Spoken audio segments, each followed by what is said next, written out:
একদিকে দাঁড়াইছে একজন বিএ পাস, আর একদিকে দাঁড়াইছে এক পাঙ্কু। পাঙ্কু গাঁজাখোর, কয়টা পয়সা হইছে কতক্ষণ?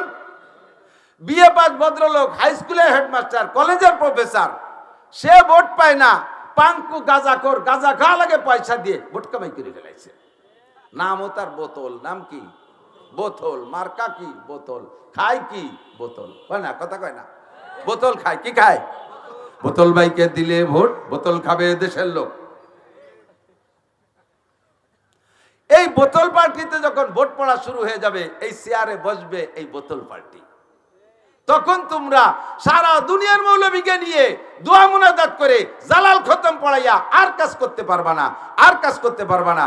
তখন তোমাদেরকে ওর মাধ্যমে শাসন করা হবে, দেশটা চুষে খেয়ে ফেলবে। এই দেশের চোকালারা টাকা পায় না, চোকালারা টাকা সয়ে দেয় না, কানাডারে বিল্ডিং বানায় দেয়। কানাডা, কানাডা, কানাডা দেশে না, কানাডা ওর নাম তুই যেন কানাডা। বেগমপাড়া বিল্ডিং হয়ে যায় হাজার হাজার, আর আমরা গরিব গরিবেরা টাকা সয়ে দেখি না। নেলো কিনা ওই জায়গায় টাকা? ওই যে কানাডায় টাকা নেছে কিনা? আহমদ শফি সাহেব, কথা কয় না। আহমদ শফি সাহেব, হাটাজারি হুজুর, পটিয়া, বাবুনগর, জিরি, নাজিরাট, লালবাগ, ফরিদাবাদ, মালিবাগ, যাত্রাবাড়ি, গহরডাঙ্গা, পুড্ড মাদ্রাসা, বাহিদ্য মাদ্রাসা, শামসুল উলুম, কোন মাদ্রাসার হুজুররা বিদেশে টাকা নেই। টাকা নেছে কারা? যেই বোতল ভাইদের পিছনে নাচছি সেই বোতল ভাইরা। কথা বলেন ঠিক কি ঠিক না? কোন সাসিবা কোন সালুন খার জম। এক চাষিরে দোষ দিয়ে লাভ নাই, সব চাষিরে দেখা হয়ে গেছে 54 বছর পর্যন্ত। ঠিক কি ঠিক না? আল্লাহু আকবার। নবী পাক বলেন কিয়ামতের পূর্বাভাস, বৃষ্টির জন্য দোয়া হবে। সেক্রেটারি এলান দিয়েছে, সবাই বসবেন, জুমার নামাজের পরে মসজিদে দোয়া হবে। কতদিন বৃষ্টি হয় না, সবাই বসবে। এর মধ্যে একজন দাঁড়াবে, দোয়া আরবে কোন হুজুর? এরকম বুতুম পেছার মতো চোখ পাকাইছে, দোয়া আরবে কোন হুজুর? কেন, কি হয়েছে? কারে সেই হুজুর আছে, বাহিদ্যের হুজুর। মাঠে যে আমাকে নিয়ে ইস্তেসকার নামাজ পড়ছি, সেই জায়গাতে ভিস্তি ভিস্তি বাড়ি আইছি, আর সেই হুজুর আছে। এখন হুজুরও প্লাস্টিকের, বদনাও প্লাস্টিকের। আগের হুজুররা কাঁসার বদনায় ফু দিলি তলা খুলি বার হয়ে যেত, আর এখন হুজুরও প্লাস্টিকের, বদনাও কাঁসার বদনা আছে নি কোনো বাড়ি। আজ কোন হুজুর দোয়ারবে? বেয়াদবি করলো কে? কয় কি যে মোল্লাগে মসজিদের কেশিয়ার, তো ও যে কাছে কীর্তি, কয় যে উনি তো এই 4-5 শুক্রবার আমাকে এনে নামাজ পড়ে। কেন? কয় ওনার কাছে ক্যাশের টাকা রয়েছে মসজিদে, সেইটাই উনি এই মাইয়ে বিয়ে দিছে, পরে মসজিদের কাজ করবে, সেই সময় টাকা দিতে পারতেছে না বলে রাগারাগি বা দেয়, আমাকে মসজিদে নামাজ পড়ে। আর এই নুস্য এ কয় কি যে কোন হুজুর দোয়া আরবে? এই যে বৃষ্টি বন্ধ হয়েছে, এটা তোর কারণে হয়েছে। কথা বলেন না কেন? তোর কারণ হয়েছে। আমার একটা বদনা দাও, আমি ফু দেবো, এখনো তলা খুলিয়ে যাবে। একটা বদনা কাঁসার দাও তো, কাঁসার বদনা। আগের হুজুররা ফু দিলি, বাইদ্যের হুজুর ফু দিলি খুলিয়ে যেত, তলা বেরোয় যেত।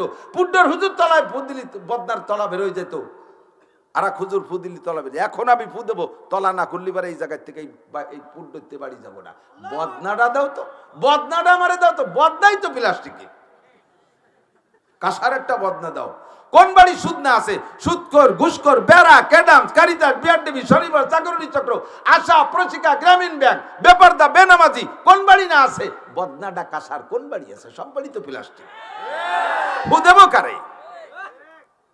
তনহমা শুদ্দাক দাক পুম্বকু জাকু জানে হাম, তনহমা শুদ্দাক দাক পুম্বকু জাকু জানে হাম, এক দিলে মন সদারেজু দিল বাকু জাকু জানে হাম, এক দিলে মন সদারেজু দিল বাকু জাকু জানে হাম। সারা গা ক্ষত বিক্ষত, ঔষধ লাগাবো কোন জায়গায়?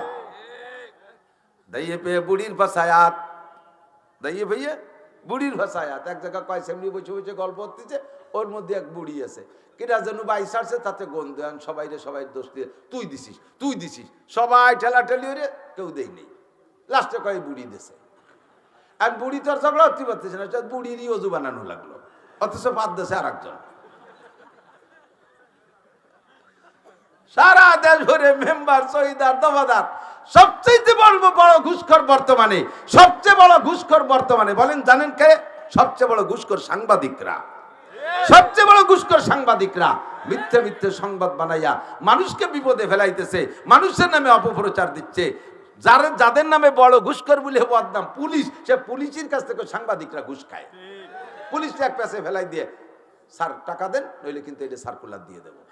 বাবা তোর পায়ে ধরি, আমি 2 লাখ টাকা ওই জায়গাতে আনছিলাম, তোর 3 লাখ টাকা দেবেন, আমার নামটা কইস নিয়ে। আর আমাকে দোষ দেয়, ফু দেয় না, সেই ফু দিয়া হুজুর নেই। ফুটবল, তারপরে বৈঠি বাড়ি বাড়িতে কি কয় ক্রিকেট ক্রিকেট, এদের পিছনে কত টাকা খরচ করতেছে, কোটি কোটি টাকা খরচ করছে, একটা কিছু অর্জন করে এনে দিতে পারছে কোনোদিন? কথা বলেন। বিশ্বকাপ তো দূরের কথা, একটা বাঙ্গা 4 কাপ এনে দিতে পারিনি। হ্যাঁ, একেবারে আমার চোখের সামনে, আমি যাব চট্টগ্রাম এয়ারপোর্টে ঢুকতেছি, এর মধ্যে দেখি বাংলাদেশের টাইগাররা যাইতেছে, একেবারে টাইগারকে ব্যাগেও বাংলাদেশের পতাকা, মাথায় একটা বান্দা, গেঞ্জিতি পতাকা, তারপরে সব জায়গায় পতাকা, যে পোশাক দেখা যায় সে জায়গায় পতাকা, যা না দেখা যায় হয়তো সে জায়গাও পতাকা, সব জায়গা পতাকা নিয়ে তারা বিমানে যাইতেছে। আমি জিজ্ঞেস করলাম, এই সোনা লক্ষ্মী তোমরা কোথায় যাও? কয় হুজুর দোয়া করেন, আমরা যাইতেছি বাংলাদেশের টাইগার হরিণ শিকার করতে। কোন কোন জায়গা যাবা? কয় সর্বপ্রথম যাব শ্রীলঙ্কা, তারপরে যাব পাকিস্তানের, পরে যাব ভারত, 3 দেশে খেলতে যাচ্ছি, দোয়া করেন। আমি কলাম জীবনে কোনোদিন তোদের জন্য দোয়া করি নাই, আজকে একটু দোয়া করলাম যেন তোরা জিতে আসতে পারিস। কয় হুজুর খেলার পক্ষে দোয়া করলেন? খেলা না, ওরা যা পারে লাইচোলা তৈরি আসলে জিতে আসুক, কোন জায়গায় কিছুতে জিততে পারে না। দুর্নীতি করা কত সহজ কাজ না? এ দুর্নীতি তুইও ফার্স্ট হতে পারি না, তাতে বলে সেকেন্ড হয়েছে। কথা হলো, কোনটায় ফার্স্ট হতে পারে না, সেকেন্ড হয়, থার্ড হয়, কোনো জায়গায় ফেলও করে। আমি বললাম তোরা যা কয়দিন খেলবি? কয় 7 দিন। 7 দিন পরে যে আমি বিভিন্ন পত্রিকা, পেপার পত্রিকায় খবর নিচ্ছি, এরা গেল তো সাজিয়ে গুজে 10-20 জন এমপি মন্ত্রীরা তাদেরকে বিদায় ঘোষণা জানাইলি এয়ারপোর্টে আইসা, কিন্তু 7 দিন চলে যায়, 10 দিন চলে যায়, 15 দিন চলে যায়, তাদের আসার খবর শুনতে পারলাম না। এরপরে ওই খেলা দেখা পাল্টি একজনটা জিজ্ঞেস করলাম, অমুক তারিখে যে টাইগাররা গেল বিদেশে খেলতে জন্য, তারা কি দেখি জিতে নিয়ে আসলো? গেল তো খুব সাজিয়ে গুজে, আসলো কিভাবে তা তো জানলাম না। জানবেন কি, রে পরে হারিয়ে গেছে, এই বেসতে ভেনে ভেনে চলিয়েছে বলে। বস্তা বস্তা টাকা তাদের জন্য খরচ করে। ونعوذ بالله من شرور أنفسنا وسيئات أعمالنا من يهد الله فهو المهتد ومن يضلل فلن تجد له وليا مرشدا ونشهد أن لا إله إلا الله وحده لا شريك له ونشهد أن سيدنا وسندنا وحبيبنا وطبيب قلوبنا ومولانا محمدا عبد الله ورسوله صلى الله تعالى عليه وعلى آله وأصحابه وبارك وسلم تسليما كثيرا أما بعد فأعوذ بالله من الشيطان الرجيم بسم الله الرحمن الرحيم ظهر الفساد في البر والبحر بما كسبت أيدي الناس وعن عمر بن الخطاب رضي الله تعالى عنه أنه قال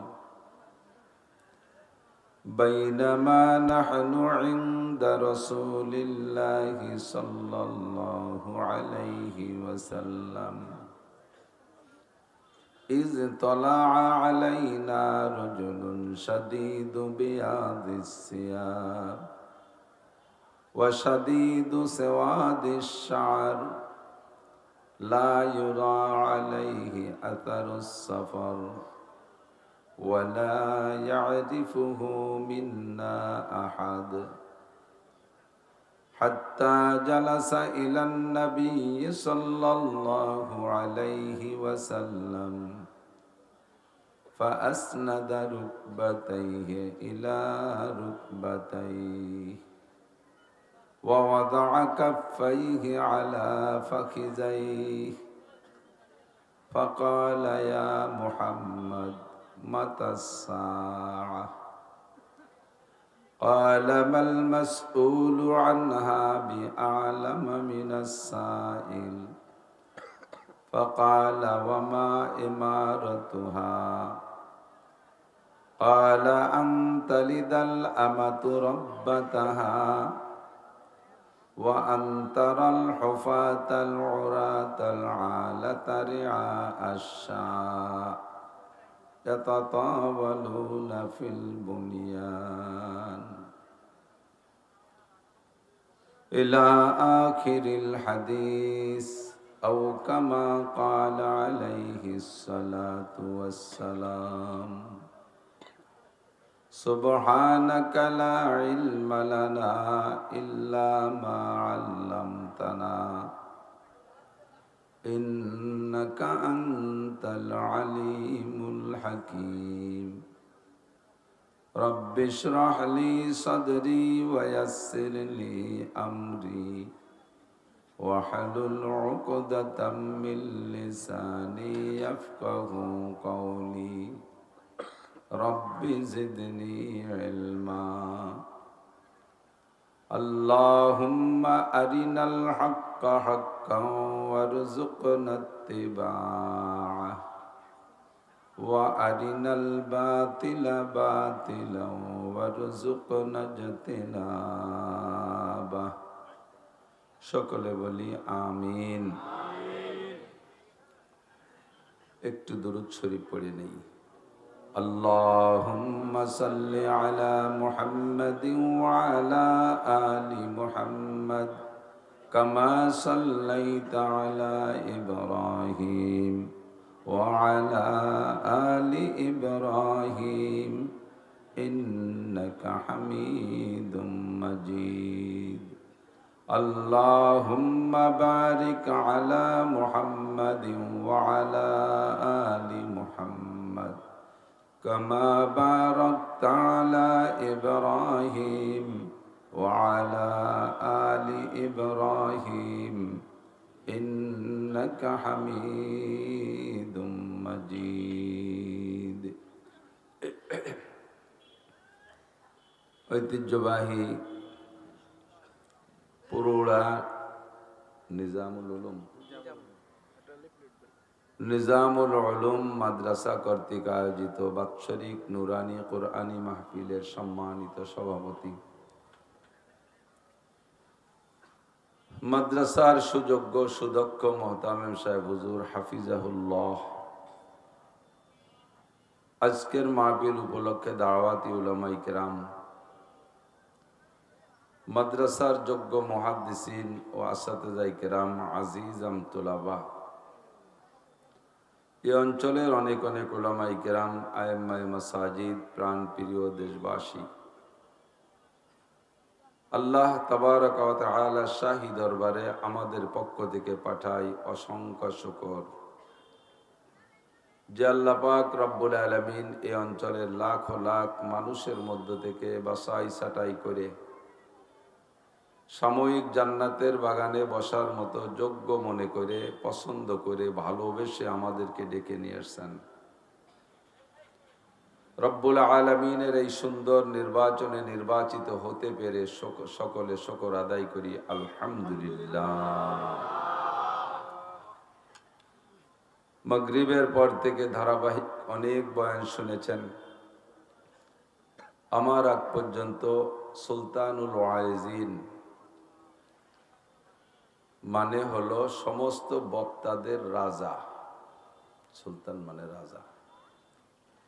হযরতুল আল্লাম পীরে কামেল হযরত মাওলানা খালেদ সাইফুল্লাহ আইয়ুবী হাফিজাহুল্লাহ আমাদের অত্যন্ত মহব্বতের বন্ধুবর, বাস্তাতান ফিল ইলমি ওয়াল জিসম ওয়াস সূরা, এলেম, আমল, সুরত, চেহারা, স্বাস্থ্য, কণ্ঠ সর্বদিক দিয়ে আল্লাহ তাআলা অনেক প্রশস্ততা দান করেছেন। সুললিত কণ্ঠের অধিকারী, সুমিষ্ট ভাষী, সাহেবে আমল, সাহেবে আখলাক, তার থেকে অনেক মূল্যবান কথা আল্লাহ পাক আমাদের শোনার তৌফিক দান করেছেন।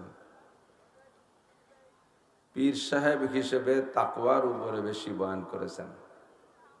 এটা পীর সাহেবদের অন্যতম একটা বয়ান, উম্মতের ভিতরে আল্লাহর ভয় তৈরি করা।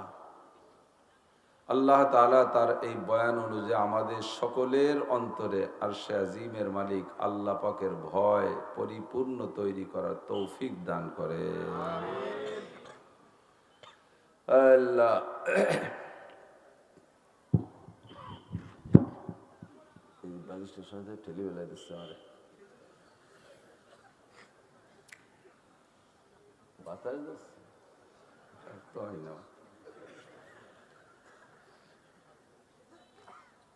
আল্লাহ ঘুম এসে গেছে আপনাদের।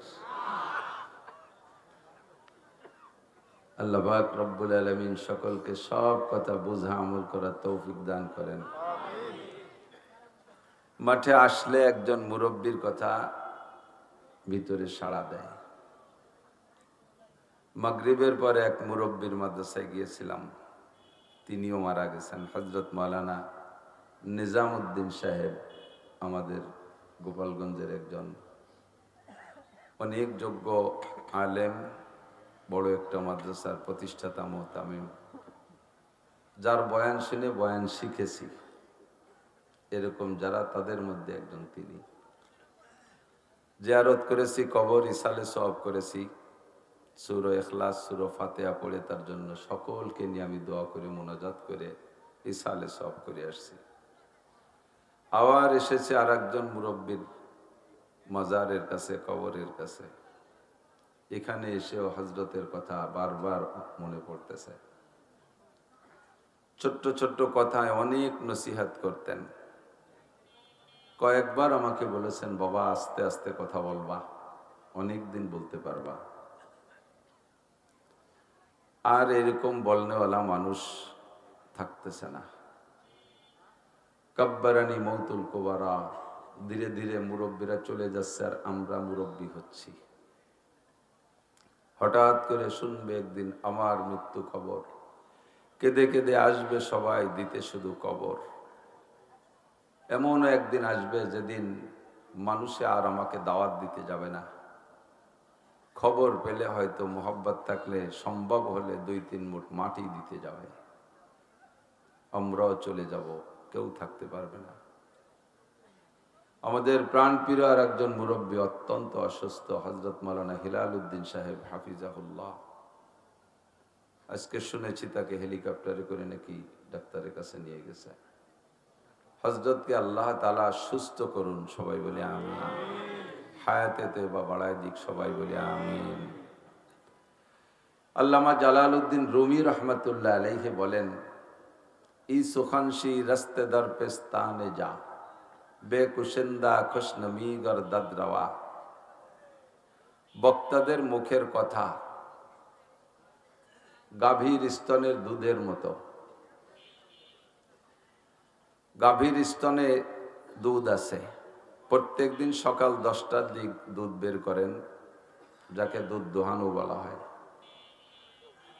নির্দিষ্ট সময় যে দুধ দহন করা হয়, ওই সময়ের 10 মিনিট আগে গাভীটাকে জবাই করে তার পেট ফাড়লে, স্তন ফাড়লে, প্রত্যেক দিন তার যেই পরিমাণ দুধ হয়, 10 কেজি দুধ হয়, এইটা কিন্তু তার পেটের মধ্যে কোথাও প্যাকেট করা পাওয়া যাবে না। যাবে? 10 মিনিট আগেও ছিল না দুধ, 5 মিনিট আগেও ছিল না দুধ। 5 মিনিট পরে যখন দহন করতে যাবেন, তখন তার স্তনের ভিতরে 10 কেজি দুধ কোত্থেকে আসে? বক্তাদের মুখের কথা ওই রকম, বক্তার মুখের ভিতরে ওয়াজ লেখা নাই, জিব্বায় ওয়াজ লেখা নাই, সিনের মধ্যে একটা ওয়াজের মেমোরি কার্ড ঢুকানো নাই, মাথার মধ্যে ওয়াজের মেমোরি কার্ড ঢুকানো নাই। এখানে বসার পরে বক্তাদের মুখ থেকে কথা আসে। কোত্থেকে আসে? বক্তাদের সিনার ভিতরে একটা থন আছে, একটা স্তন আছে, সেই স্তনের ভিতরে দুধ জমা হয়, কথা জমা হয়। গাভীর বানে দুধ আসে কখন? যখন বাছুরে যে বানে জিব্বা দিয়ে চাটা দেয় তখন দুধ আসে। কতক্ষণ? দোয়ানোর আগে পানাইতে হয় না? যখনই বাছুরে জিব্বা দিয়ে টান দেয় তখনই আল্লাহ তাআলা তাৎক্ষণিক ওই মুহূর্তে দুধ তৈরি করে। কোত্থেকে করে? আর দুধ তৈরি করে কি মেশিন দিয়ে? কুন মেশিন দিয়ে। কি মেশিন? কুন। কাপনুন পেশ কুন। কুন মেশিন মানে কাঠ কুন, হইছে কুন মেশিন না। ওয়া ইযা আরাদা শাইআন আইয়াকুলা লাহু কুন ফায়াকুন। যখন আল্লাহ পাক কোনো কিছু করার ইচ্ছা করেন তখন কুন শব্দ ব্যবহার করেন, ফায়াকুন সঙ্গে সঙ্গে হইয়া যায়। বাছুরে যখন বানে জিহ্বা দিয়ে চাটা শুরু করে, ওই বাছুরের রুজি রেখেছেন আল্লাহ পাক তার মায়ের স্তনের মধ্যে। যত প্রাণী আছে যারা খাদ্য খায় সকলের রুজির জিম্মাদারি কার কাছে? আমা মিন দাব্বাতিন ফিল আরদি ইল্লা আলাল্লাহি রিজকুহা। জমিনের মধ্যে যত প্রাণী আছে সকলের রিজিকের জিম্মাদারি আল্লাহর কাছে। নবজাতক দুধের বাচ্চা বাছুর শক্ত খাবার খাইতে পারে না, খড় খাইতে পারে না, ঘাস খাইতে পারে না। এজন্য রব্বুল আলামিন তার মায়ের স্তনের ভিতরে তার খাদ্যের ব্যবস্থা রেখেছে। যতক্ষণ পর্যন্ত গাভীর বানে বা বাছুরে জিহ্বা দিয়ে না চাটা দেয় অতক্ষণ পর্যন্ত স্তনে দুধ আসে না। তানাগিরিয়াদ কোদাকে হালওয়া ফুরুষ বাহারে বক্সা ইয়াসনমি আয়াদ ওয়াজোশ। তানাগিন্নাত তেফলেকায় জো সাদলাবান গর্নানা লাদ আবরকায় খান্দাদ চামান। যতক্ষণ পর্যন্ত দুধের বাচ্চা টেটা করে না কাঁদে অতক্ষণ পর্যন্ত মায়ের স্তনে দুধ আসে না। বাচ্চায় যখন কান্নাকাটি করে তখন আরশে আজিমের মালিক মায়ের স্তনের মধ্যে দুধ তৈরি করে দেয় ওই বাচ্চাকে দুধ খাওয়ানোর জন্য। কারণ নবজাতক দুধের বাচ্চার জন্য দুনিয়ার কোনো শক্ত খাদ্য প্রযোজ্য নয়। রব্বুল আলামিন বাচ্চার রুচি সম্মত, স্বাস্থ্যসম্মত সব দিক দিয়ে পরিপূর্ণ কইরা মায়ের স্তন ভরে দুধ পাঠাইয়া দেয়। তেফলেরা গার না দেখি বার যায় শির, তেফলে মিসকিনরা আজানান মুরদাগির।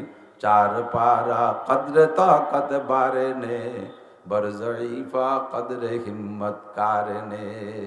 নবজাতক দুধের বাচ্চা গোশত রুটি খাইতে পারে না, শক্ত খাবার খাইতে পারে না, দুধ ছাড়া বাঁচে না। এজন্য বাচ্চার কান্নার সাথে সাথে আল্লাহ মায়ের স্তনে দুধ ভরে দেয়। তেমনি দুধের বাছুর সেও দুধ ছাড়া বাঁচতে পারে না, তার রুজির জন্য আল্লাহ পাক তার মায়ের স্তনে দুধ ঢুকাইয়া দেয়। দুধটা আসে কখন? যখন বাছুরে জিহ্বা দিয়ে চাটা শুরু করে। কতক্ষণ? এবার বাছুরে যদি মায়ের স্তনে না চাইটা মুখ চাইটে দেয় অথবা পেটে চাটা দেয় অথবা পাছা চাইটে দেয়, দুধ আসবে? কোন জায়গা চাটতে হবে? বানেই চাটতে হবে। কতক্ষণ? Same quality. বক্তারা এখানে বসে সিনের মধ্যে ওয়াজ বস্তা ভরা নাই, মাথার মধ্যে বয়ান লেখা নাই, জিব্বের মধ্যে ওয়াজ লেখা নাই। এ জায়গা বসার পরে আসমান থেকে মাথার মধ্যে বক্তাদের মাথার মধ্যে ওয়াজ আসবে। ওয়াজটা আসবে কখন? যখন শ্রোতারা বাছুরের মতো বক্তার দিক অন্তর জিব্বেদের চাটা শুরু করবে তখন। এই মুহূর্তে যদি শ্রোতারা বক্তার দিকে অন্তর জিব্বেদে না চাইটা বাদামে চাটা দেয়, চানাচুরি চাটা দেয়, পানে চাটা দেয়, তাহলে বাছুরে যেমন মায়ের গা আর পাছা আর পেট চাটলে দুধ আসবে না, ওই রকম এখানেও দুধ আসবে না। খুব অন্তর চক্ষু দিয়া অন্তর জিব্বেতে চাটা দিতে হবে।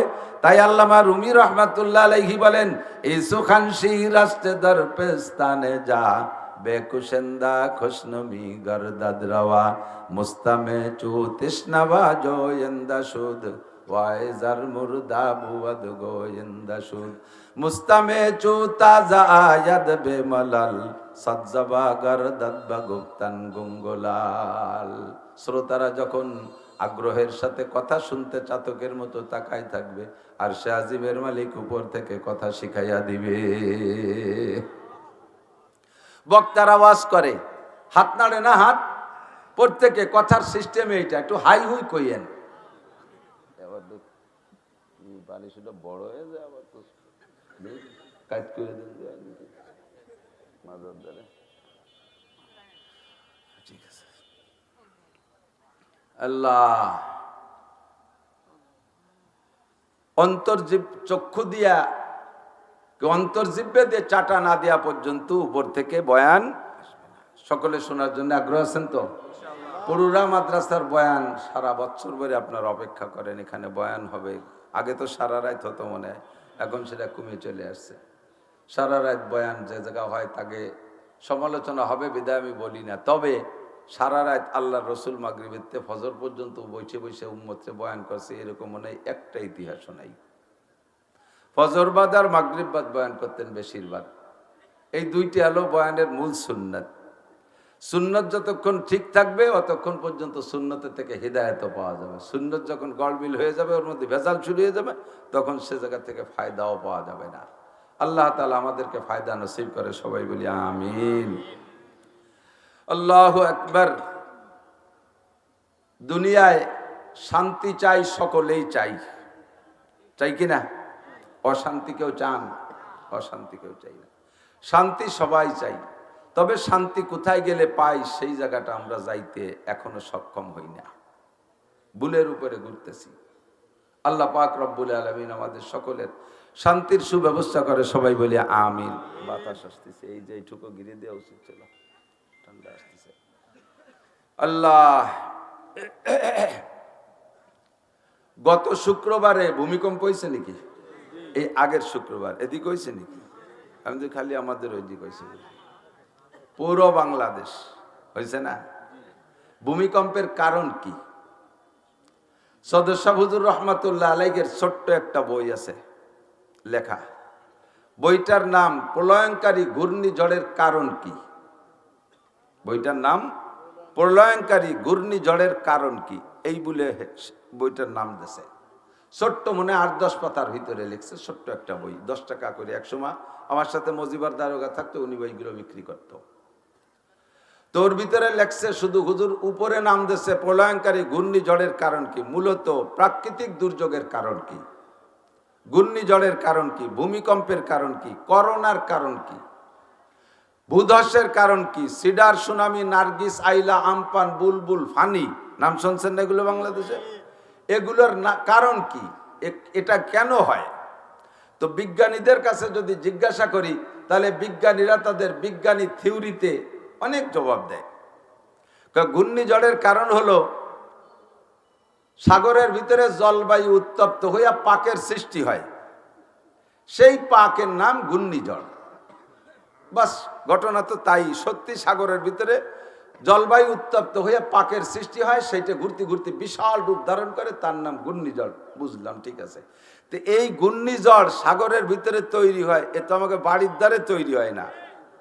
1 মাস আগের থেকে আবহাওয়াবিদরা সিগন্যাল দেয়, আর 1 মাস পরে ডিসেম্বর মাসের 16 তারিখে আসতেছে। আজকে 200 মাইল আসছে, কালকে আর 200 মাইল আসছে, এরপরে ধীরে ধীরে সিগন্যাল দিতে থাকে, 1 নম্বর, 2 নম্বর, 3 নম্বর, 10 নম্বর। এরপরে রাডারে ধরতেছে না, যার যার কাঁচা টাচা বাঁধিয়ে রেডি হয়ে যান, কিরা কোন দিক যাবেন। ঘর বাড়িতে পেলা পিন্ডে বাঁধানোর চেষ্টা করেন। এই ঘূর্ণিঝড় 5000-7000 কিলোমিটার দক্ষিণে সাগরের ভিতরে তৈরি হলো, জলবায়ু উত্তপ্ত হয়ে তৈরি হলো। সারা দুনিয়ার নদ নদী, সাগর, খাল বিলের পানি সব দক্ষিণ দিক গড়ায়। এই ঘূর্ণিঝড়টা 10,000 কিলোমিটার দক্ষিণই তৈরি হইয়া এই উজ হইয়া আমাকে বাড়ির দিকে আসে কে? বাইটি তো ওইদিক চলে যাবে না, তো এদিক আসে কে? এটা জবাব দেন। জলবায়ু উত্তপ্ত হইয়া ঘূর্ণিঝড়ের সৃষ্টি হয়, কিন্তু ঘূর্ণিঝড় নিচের দিক না যায় উপরের দিক কেন আসে? বিজ্ঞানী বলো। ভূমিকম্প কেন হয়? কয় মাটির নিচ থেকে পানি, তেল ইত্যাদি বের করতে করতে তলে ফাঁকা হয়ে গেছে, এরপরে জাকি দিয়ে বসে পড়ে, এর নাম হলো ভূমিকম্প। দোস্তরে বাংলাদেশের মাটির নিচ থেকে কতটুক পানি আর তেল গ্যাস বের করলাম যে ঝাঁকি দিয়ে এত জায়গা নিচু উঁচু করে ফেলে। মধ্যপ্রাচ্য, আরব আমিরাত, আরব কান্ট্রি, 40-42টা মুসলিম কান্ট্রি, সে জায়গার থেকে শত শত বছর কত হাজার হাজার লক্ষ লক্ষ কোটি কোটি জীবন ভরে কোটি বলতে বলতে হাঁটুর কোটি খুলে যাবে, তবুও কোটি বলা শেষ হবে না। এত টনকে টন, গ্যালনকে গ্যালন তেল বের করতেছে। সে জায়গা তো তলে ফাঁকা হয় না, সে জায়গা তো জাকি লাগলো না। জাকিটা বাংলাদেশে কেন লাগে? কও এবার কও, তোমরা কত বড় বিজ্ঞানী, একটিবার প্রমাণ হোক। বিজ্ঞান পড়ায় তোমাদেরকে সরকার, বাংলাদেশ সরকার, প্রযুক্তি বিশ্ববিদ্যালয়, কত সায়েন্স বিজ্ঞান বিশ্ববিদ্যালয় বানাইয়া কোটি কোটি টাকা তোমাদের পিছনে খরচ করে। একটা কিছু আবিষ্কার করে দেখাইতে আজও পারো নাই বাংলাদেশি বিজ্ঞানীরা। এখন একটা সুইর ফাঁসা ফুটো উঠতে হবে, কি যে তাও দিশে পাও না। সুইটা বানাতে পারো, সাইডা নিয়ে ফুটো করে আনা লাগে। একটা মেশিন বানাইতে পারো না, একটা যন্ত্র বানাইতে পারো না, একটা কিছুই বানাইতে পারো না। এখনো পর্যন্ত সরকারের বস্তা বস্তা টাকা তোমাদের পিছনে খরচ করে। কথা বলেন ঠিক ঠিক না? কোন জায়গা থেকে কিছু আবিষ্কার করতে পারো না। মেডিকেল সায়েন্সের মেডিকেল বিশ্ববিদ্যালয়ের কোটি কোটি টাকা তাদের জন্য খরচ করতেছে। বিঘেকে বিঘে, একরকে একর জমি দিয়ে তাদের বড় বড় বিল্ডিং বানাই দিয়েছে। আজও পর্যন্ত তোমরা এমন একটা ডাক্তার বানাইতে পারো নাই যেই ডাক্তারের উপরে আস্থা তৈরি হতে পারে। যেই সরকার এই মেডিকেল বিশ্ববিদ্যালয় বানাইয়া তোমাদের পিছনে কোটি কোটি টাকা খরচ করতেছে, সেই ডাক্তাররাও তোমাদের কাছ থেকে বড়ি খায় না, তোমাদের কাছ থেকে চিকিৎসা নেয় না। সেই কি বলে রাজা বাদশারা, এমপি মন্ত্রীরা, সরকাররা তোমাদের কাছ থেকে ঔষধ খায় না। তাদের অসুস্থ হলে ভারতে চলে যায়, চেন্নাই, মাদ্রাজ, বোম্বে চলে যায়, সিঙ্গাপুর চলে যায়, বিদেশে চলে যায়। তোমাদের পিছনে লক্ষ লক্ষ কোটি কোটি টাকা খরচ করা সম্পূর্ণ বৃথা। কথা বলেন ঠিক ঠিক না? প্লেয়ারদের পিছনে, খেলোয়াড়দের পিছনে ফুটবল, তারপরে বটি বাড়ি বাড়িতে কি কয় ক্রিকেট, ক্রিকেট, এদের পিছনে কত টাকা খরচ করতেছে? কোটি কোটি টাকা খরচ করছে, একটা কিছু অর্জন করে এনে দিতে পারছে কোনোদিন? কথা বলেন। বিশ্বকাপ তো দূরের কথা, একটা বাঙ্গা 4 কাপ এনে দিতে পারিনি। হ্যাঁ, একেবারে আমার চোখের সামনে আমি যাব চট্টগ্রাম এয়ারপোর্টে ঢুকতেছি, এর মধ্যে দেখি বাংলাদেশের টাইগাররা যাইতেছে। একেবারে টাইগার গেট, ব্যাগেও বাংলাদেশের পতাকা, মাথায় একটা বান্দা, গেঞ্জিতি পতাকা, তারপরে সব জায়গায় পতাকা। যে পোশাক দেখা যায় সে জায়গায় পতাকা, যা না দেখা যায় হয়তো সে জায়গাও পতাকা, সব জায়গা পতাকা নিয়ে তারা বিমানে যাইতেছে। আমি জিজ্ঞেস করলাম, এই সোনা লক্ষ্মী তোমরা কোথায় যাও? কয় হুজুর দোয়া করেন, আমরা যাইতেছি বাংলাদেশের টাইগার হরিণ শিকার করতে। কোন কোন জায়গা যাবা? কয় সর্বপ্রথম যাব শ্রীলঙ্কা, তারপরে যাব পাকিস্তানের, পরে যাব ভারত। 3 দেশে খেলতে যাচ্ছি, দোয়া করেন। আমি কলাম জীবনে কোনোদিন তোদের জন্য দোয়া করি নাই, আজকে একটু দোয়া করলাম যেন তোরা জিতে আসতে পারিস। কয় হুজুর খেলার পক্ষে দোয়া করলেন? খেলা না, ওরা যা পারে লাইচোলা তৈরি আসলে জিতে আসুক। কোন জায়গায় কিছুতে জিততে পারে না। দুর্নীতি করা কত সহজ কাজ না? এ দুর্নীতি তুইও ফার্স্ট হতে পারি না, তাতে বলে সেকেন্ড হয়েছে। কথা হলো, কোনটায় ফার্স্ট হতে পারে না, সেকেন্ড হয়, থার্ড হয়, কোনো জায়গা ফেলও করে। আমি বললাম তোরা যা কয়দিন খেলবি? কয় 7 দিন। 7 দিন পরে যে আমি বিভিন্ন পত্রিকা, পেপার পত্রিকায় খবর নিচ্ছি, এরা গেল তো সাজিয়ে গুজে 10-20 জন এমপি মন্ত্রীরা তাদেরকে বিদায় ঘোষণা জানাইলি এয়ারপোর্টে আইসা। কিন্তু 7 দিন চলে যায়, 10 দিন চলে যায়, 15 দিন চলে যায়, তাদের আসার খবর শুনতে পারলাম না।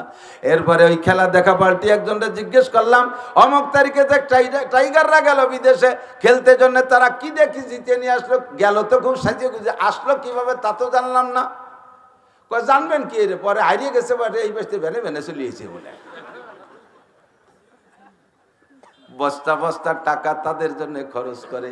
আমি চ্যালেঞ্জ করে বলতে পারি, গর্ব করে বলতে পারি, আমার কওমি মাদ্রাসার ছাত্রদের পিছনে, খেলার পিছনে যদি সরকার সরঞ্জাম দেয়, খেলার পিছনে যদি সরঞ্জাম দেয়, তাহলে ইনশাআল্লাহ এরা বিদেশে যাইয়া ওখান থেকে তারা বিশ্বকাপ জীবনে একবার হলে এনে দেখাইতে পারবে।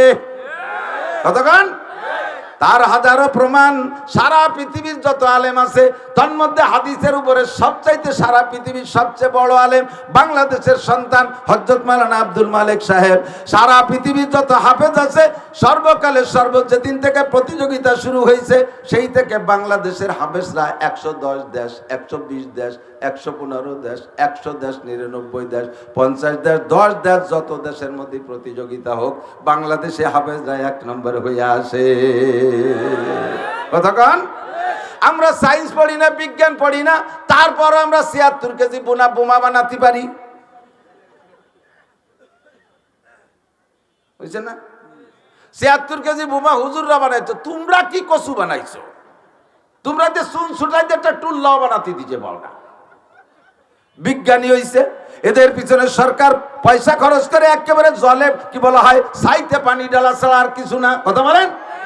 আল্লাহর রহমতে এদিকে আসেন, বিজ্ঞানী ছিল হযরত মাওলানা আব্দুর রাজ্জাক সাহেব, সদস্য হুজুর রহমাতুল্লাহের খলিফা, বাংলাদেশ খাদেমুল ইসলাম জামাতের জেনারেল সেক্রেটারি। উনি বাংলাদেশি বিজ্ঞানীদেরকে মানে তামাশা করে বলতেন। সুটপা মাদ্রাসার ওয়াজে আমার মনে আছে, গেছি ওয়াজ শুনতে, আল্লাহু আকবার। ওনার বয়ান এমন রসালু, এরকম কাটা কাটা বয়ান করতেন, সুট্টু ছিল না। ওনার বয়ান শোনার জন্য নানুপুরি হুজুর, যশোরে হুজুর, কাশিয়ানি হুজুর, গড়ডাঙ্গার মোহতাম সাহেব হুজুর রুমে বসা ছিল, সব স্টেজে চলে আইছে। আইসে এই কয় বুড়ো ওনার সাথে বয়ান শুনতে শুনতে হাসতে হাসতে কান দিতেছে, চোখ দিয়ে পানি ভরে। আমরা ওনার দিক চেয়ে হাসতেছি, যে এই যে মাঠের মধ্যে সবাই কিছুক্ষণ পরে ওনার দিক না তাকাই হাসতেছে সবাই, কিন্তু মাঠের মধ্যে তাকাই হাসতেছে। ঘটনা কি? পরে একটু আগায় যেতে যে সত্যি ওনার ওয়াজ শুনতে শুনতে একজন হাসি দিয়ে ঘুমাই রয়েছে, মানে তার ওই মুখ বন্ধ মনে নেই, ওদিকে ঘুমাইছে গেছে। এমন রচালু বয়ান। উনি কইতে যে বাংলাদেশি বিজ্ঞানী, সুবহানাল্লাহ, বিজ্ঞানী আমাকে পাইছিও, হুজুরকে বিজ্ঞানী আমাকে পাইছো। ওরে কপাল, এইভাবে কইতেন। নারকেল গাছে উঠলো, কাঁচা দিয়ে যাই সেই জায়গাতে শূন্য নারকেল একটা পারলো, পাড়িয়ে তাই শুলিয়ে তার বের মতাইলে হুটো হয়ে দিয়ে ওই উপর দিয়ে কোরআনি ডুয়ে দিয়ে ভিতরের নারকেল সব বেরোইয়ে পানিও খালো, নারকেলও খালো। এরপরে বাঁশের এরম একখান চাইছে তার মাথার মধ্যে দিয়ে ডুয়েলো। এরপরে সেই নারকেলের ভাসরে হুটো হয়ে তার মধ্যে পানি ডুয়েছে। উপরে মাটি দিয়ে কলকিয়ারটা বানাই দিয়ে তা উপরে বসাই দিয়ে ওর মধ্যে তামুক খানিক মাহাইয়া এরপরে ওই জায়গায় আগুন ধরাই দিয়ে সেই নারকেলের ফাঁসড়ে যে ফুটো ওই জায়গায় দিয়ে চুমো দিচ্ছে এমন বেগে, চুমো দিয়ে দিয়ে ধুমো পেটের মধ্যে নিয়ে নাক দিয়ে গাল দিয়ে পাশা দিয়ে এদিক সেদিক দিয়ে পারে। বিজ্ঞানী আমাকে পাইছিও। তোমার কাছে জিজ্ঞাসা করলে বিজ্ঞানী আমাকে পাইছো, ভূমিকম্প হয় কেন এই বলবা, কেন ওই বলবা, করোনা হয় কেন এটা আরেকটা বলবা, মূল কারণ কোথায় সে জায়গা কেউ হাত আজও দিতে পারো নাই। কথা বলেন ঠিক না? মূল কারণ হলো আল্লাহ পাক রব্বুল আলামিন বলেন, যাহারাল ফাসাদু ফিল বাররি ওয়াল বাহরি বিমা কাসাবাত আইদিন নাস। জলে আর স্থলে, আসমানে আর জমিনে, ব্যক্তিগত জীবনে, পারিবারিক জীবনে, সামাজিক জীবনে, অর্থনৈতিক জীবনে, আন্তর্জাতিক জীবনে, রাজনৈতিক জীবনে যত পদস্খলন, যত আপদ বিপদ, যত বালা মুসিবত, যত গজব আযাব আছে সবগুলো, এই সমস্তগুলো, এই যত প্রাকৃতিক দুর্যোগ আছে সবগুলো আসার কারণ হলো বিমা কাসাবাত আইদিন নাস। এগুলো সবই তোমাদের কর্মফল। ঘূর্ণিঝড় কেন হবে? যদি ঘূর্ণিঝড় হয় তো সাগরের মধ্যে তৈরি হয়ে ওই দিক চলে যাবে, এদিক কেন আসবে? কথা বলেন। নিচের দিক না যে উপরের দিক কেন আসে? কয় তোমাদের কর্মফল তোমাদেরকে শায়েস্তা করার জন্য আসে। এগুলো সব কিয়ামতের পূর্বাভাস। যখন দেখবে এগুলো বারবার আসতেছে তখন তোমরা বুঝবা কিয়ামত আর বেশি বাকি নাই। কিয়ামতের আগে আইনে কিয়ামত হবে মুহররম মাসের 10 তারিখ শুক্রবার। এই ভূমিকম্পের মাধ্যমে কিয়ামতের সূচনা শুরু হবে। গত শুক্রবারে যে ভূমিকম্প, এটাও কিন্তু শুক্রবারে হয়েছে ভূমিকম্পটা, ঠিক না? বয়ই পেয়ে গেছিলাম, আল্লাহ শুরু হইল শুক্রবার, পরে দেখে না মুহররমের 10 তারিখ না, তারিখ পাল্টে গেছে। আল্লাহু আকবার। কিয়ামত হবে কি হবে না? বলেন হবে। ইদা ওয়াকাতিল ওয়াকিয়া লাইসা লিওয়াকাতিহা কাযিবা। কিয়ামত অবশ্যই হবে। কিয়ামত ঘটনা ঘটার মধ্যে কোনো সন্দেহ নাই। নবী আলাইহিস সালাতু ওয়াসসালাম সাহাবায়ে কিরামদেরকে নিয়ে বসে আছেন, বয়ান করতেছেন। ইতিমধ্যে হযরত ওমর ইবনে খাত্তাব রাদিয়াল্লাহু তাআলা আনহু বলেন, বাইনামা নাহনু ইনদা রাসূলিল্লাহি সাল্লাল্লাহু আলাইহি ওয়াসাল্লাম, আমরা নবী পাকের সামনে বসা ছিলাম। ইসতালা আলাইনা রাজুলুন, ইতিমধ্যে আমাদের মাঝে একটা লোক উদয় হলো। শাদীদু বায়াজিস সিয়াব ওয়া শাদীদু সাওয়াদিস শার, লোকটার গায়ে ধবধবে ফকফকে সাদা, এমন সাদা কাপড় জীবনেও কোনোদিন দেখি নাই। গায়ের রং যেমন ফর্সা, জামা ওইরকম, পোশাক ওইরকম সাদা, মাথার চুল দাড়িগুলো, মুখের দাড়িগুলো, মাথার চুলগুলো এমন কালো, আমাদের মধ্যে কাহারও চুল দাড়ি এমন কালো ছিল না, কঠিন কালো। আলা ইউরা আলাইহি আসারুস সফর, লোকটার হাতে সফরের কোনো ব্যাগেজ নাই, গায়ের ভিতরে চেহারার মধ্যে সফরের কোনো আলামত নাই। একটা লোক মরুভূমির ভিতরে লম্বা সফর করে আসলে, পথ চলে আসলে, গায়ের সাদা কাপড় থাকলে সাদা থাকে না, ময়লা হয়ে যায়। চুল দাড়ির ভিতরে উড়ন্ত ধুলোবালি ঢুকে আউলো কেশ বা উলবেশ হয়ে যায়। লম্বা পথ সফরে গেলে সফরের কিছু সামান ব্যাগ ট্যাগ থাকে, কোনো কিছু তার ভিতরে নাই। এই লোকটাকে আমরা কেউ চিনি না, লা ইয়ারিফুহু মিন্না হাদুন, আমরা কেউ তারে চিনি না। লোকটা মাঠের, আমরা যেখানে বসে বয়ান শুনতেছি, পিছনে এসে দাঁড়াইলেন। পিছনে এসে দাঁড়ায়ও জায়গা, অনেক জায়গা থাকা সত্ত্বেও পিছনে বসলেন না, উকি মারে দেখতেছে বসার মাঝখানে বা সামনে কোনো জায়গা আছে নাকি। ওই লোকটা গলা উঁচিয়ে দেখেন নবী আলাইহিস সালাম আর সামনে সবচাইতে নিকটে বসা সিদ্দিক আকবর, আবু বকর, এই দুইজনের মাঝখানে একটা মাত্র সিট খালি আছে। হাত ঢুকে ফাড়তে হাতটা জ্বালাছে ইলা নবী সাল্লাল্লাহু আলাইহি সাল্লাম, সামনের পর আইসা হুজুরের সামনে একেবারে বরাবর বসে গেলেন। বসার টেনশনটা ছিল, ফাসনাদা রুকবাতাইহি ইলা রুকবাতাইহি, ওনার হাঁটু দুটো হুজুরের হাঁটুর সাথে মিশিয়ে দিলেন। ওয়াজা কাফাইহা আলা ফাকিজাইহি, হাত দুইটা রানের উপরে রাখলেন। মুফাসসিরিন মুহাক্কিকিনরা বলেন নিজের রানের পরও রাখতে পারেন অথবা হুজুরের রানের পরও রাখতে পারেন, এটা বসার আদব। নিজের রানের পর রাখা সর্বশ্রেষ্ঠ আদব, আর হুজুরের রানের উপরে হাত রাখলে রাখতে পারেন এ উদ্দেশ্যে উনি যে কথাগুলো বলবেন যাতে হুজুর সেই কথাগুলো খুব মনোনিবেশ দিয়ে শোনেন, অথবা হুজুর বলবেন উনিও খুব আগ্রহের সাথে মুখের থেকে কথাগুলো নিবেন। এই জন্য দুইজনের ভিতরে তাল্লুক আর সম্পর্ক গড়ার জন্য হুজুরের রানের পরও হাত দিয়ে বসতে পারেন। এরপরে বৈশা লোকটা ভদ্রতার সাথে জিজ্ঞাসা শুরু করলেন। চারটি জিজ্ঞাসা, তিনটি বলার আমি ওদিকে যাব না। চতুর্থ নম্বর জিজ্ঞাসাটা আমি হাদিসের অংশ বের করে পড়েছি। চতুর্থ নম্বর অংশ জিজ্ঞাসা করেছেন, ইয়া রাসূলুল্লাহ মাতা সাহ, হুজুর কিয়ামত কবে হবে? আপনার আগে যত নবী রাসূল চলে গেছে আমি তাদেরকে বলেছি আপনারা বর্তমানে দুনিয়া আছেন, একদিন দুনিয়া থাকবে না, দুনিয়াটা ধ্বংস হয়ে যাবে। এ দুনিয়া ধ্বংসের মধ্যে কোনো সন্দেহ নাই। ইদা ওয়াকাতিল ওয়াকিয়া লাইসা লিওয়াকাতিয়া কাযিবা, দুনিয়া ধ্বংস হবে, কিয়ামত হবে, এর মধ্যে কোনো সন্দেহ। আমি সব নবীকে বলার পরে নবীরা বলতেন আমাকে জিবরাইল মাতাসা কিয়ামত কবে হবে? আমি তো তা বলতে পারি না, কারণ আল্লাহ পাক নিজেই বলেছেন ইন্নাল্লাহা ইনদাহু ইলমুস সাআহ, পাঁচটা জিনিস আল্লাহ পাক হাতে রেখেছেন। হাজারো জ্ঞান মানুষকে দিয়েছেন, পাঁচটা জিনিস আল্লাহ হাতে রেখেছেন। এক নম্বরে ইন্নাল্লাহা ইনদাহু ইলমুস সাআহ, কিয়ামত কবে হবে, ধ্বংস কবে হবে, এইটা কেউরে আল্লাহ জানাই নাই, কোন নবী রাসূলকেও জানাই নাই, আমি জিবরাইলকেও বলে নাই। কিয়ামত কবে হবে, যে ইসরাফিলের সিংহার বুকে দুনিয়া ধ্বংস হবে, সেই ইসরাফিল আলাইহিস সালামকে কোনো সাল তারিখ বলে দেওয়া হয় নাই। ইন্নাল্লাহা ইনদাহু ইলমুস সাআহ, কিয়ামতের তারিখ আল্লাহই জানে। ওগো নবী, আমি কোন নবীরে বলতে পারি নাই।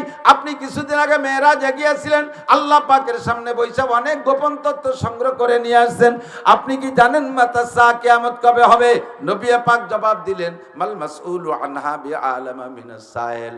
ভাই জিবরাইল, ভাই রে, যেই ব্যাপারে তুমি জিজ্ঞাসা করছো তোমার চাইতে আমি একটু বেশি জানি না। অর্থাৎ কিয়ামত কবে হবে তুমিও যেমন জানো না, আমি এরকম জানি না। এবার জিবরাইল বললেন, ওই ভদ্রলোক জিবরাইল, যেহেতু বারবার আসতেছে বলেই বললাম, ভদ্রলোকের নাম জিবরাইল। উনি এবার হুজুরকে বলতেছেন, হুজুর কিয়ামতের নির্ধারিত তারিখ বলতে পারেন না, ঠিক আছে, তবে ইমারাতুহা, তার পূর্বাভাস কি বলতে পারবেন? ঝড় আসবে তার পূর্বাভাস বলা হয়, আরে এটা বিভিন্ন প্রকার বৃষ্টি বাদল আসবে তার পূর্বাভাস বলা হয়, টন্ডের নার্গিসাইলা আসবে পূর্বাভাস বলা হয়, কিয়ামত আসবে তার পূর্বাভাস কি দুই একটা বলতে পারবেন? হুজুর বলেন, হ্যাঁ তা আমি জানি, এগুলো আমাকে আল্লাহ পাক জানাই দিছে। এক নম্বরে হুজুর বলেন, আনতালিদাল আমাতু রাব্বাতাহা।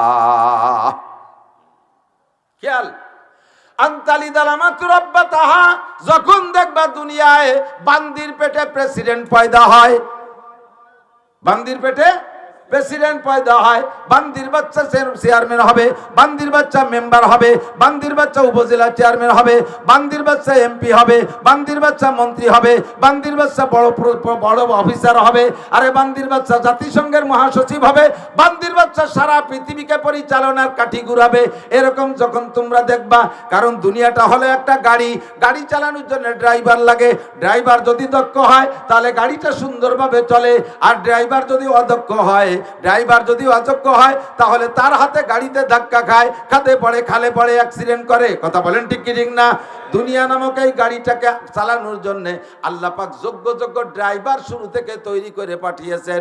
সর্বপ্রথম ড্রাইভার আদম আলাইহিস সালাম, এরপরে ড্রাইভার শীস আলাইহিস সালাম, তারপরে মাহলাইল আলাইহিস সালাম, তারপরে ইদ্রিস আলাইহিস সালাম, তারপরে নূহ আলাইহিস সালাম, এরপরে ইব্রাহিম আলাইহিস সালাম, এরপরে ইসমাইল আলাইহিস সালাম, এরপরে ইসহাক আলাইহিস সালাম, ইয়াকুব আলাইহিস সালাম, ইউসুফ আলাইহিস সালাম, সুলাইমান আলাইহিস দাউদ, মুসা আলাইহিস সালাম, দাউদ আলাইহিস সালাম, সুলাইমান আলাইহিস সালাম, ইদ্রিস আলাইহিস সালাম, কি বলে সুলাইমান আলাইহিস সালাম, এরপরে হযরত ঈসা আলাইহিস সালাতু ওয়াস সালাম, আখেরি ড্রাইভার নবুয়তের সিরিয়ালে মুহাম্মদুর রাসূলুল্লাহ সাল্লাল্লাহু আলাইহি ওয়াসাল্লাম।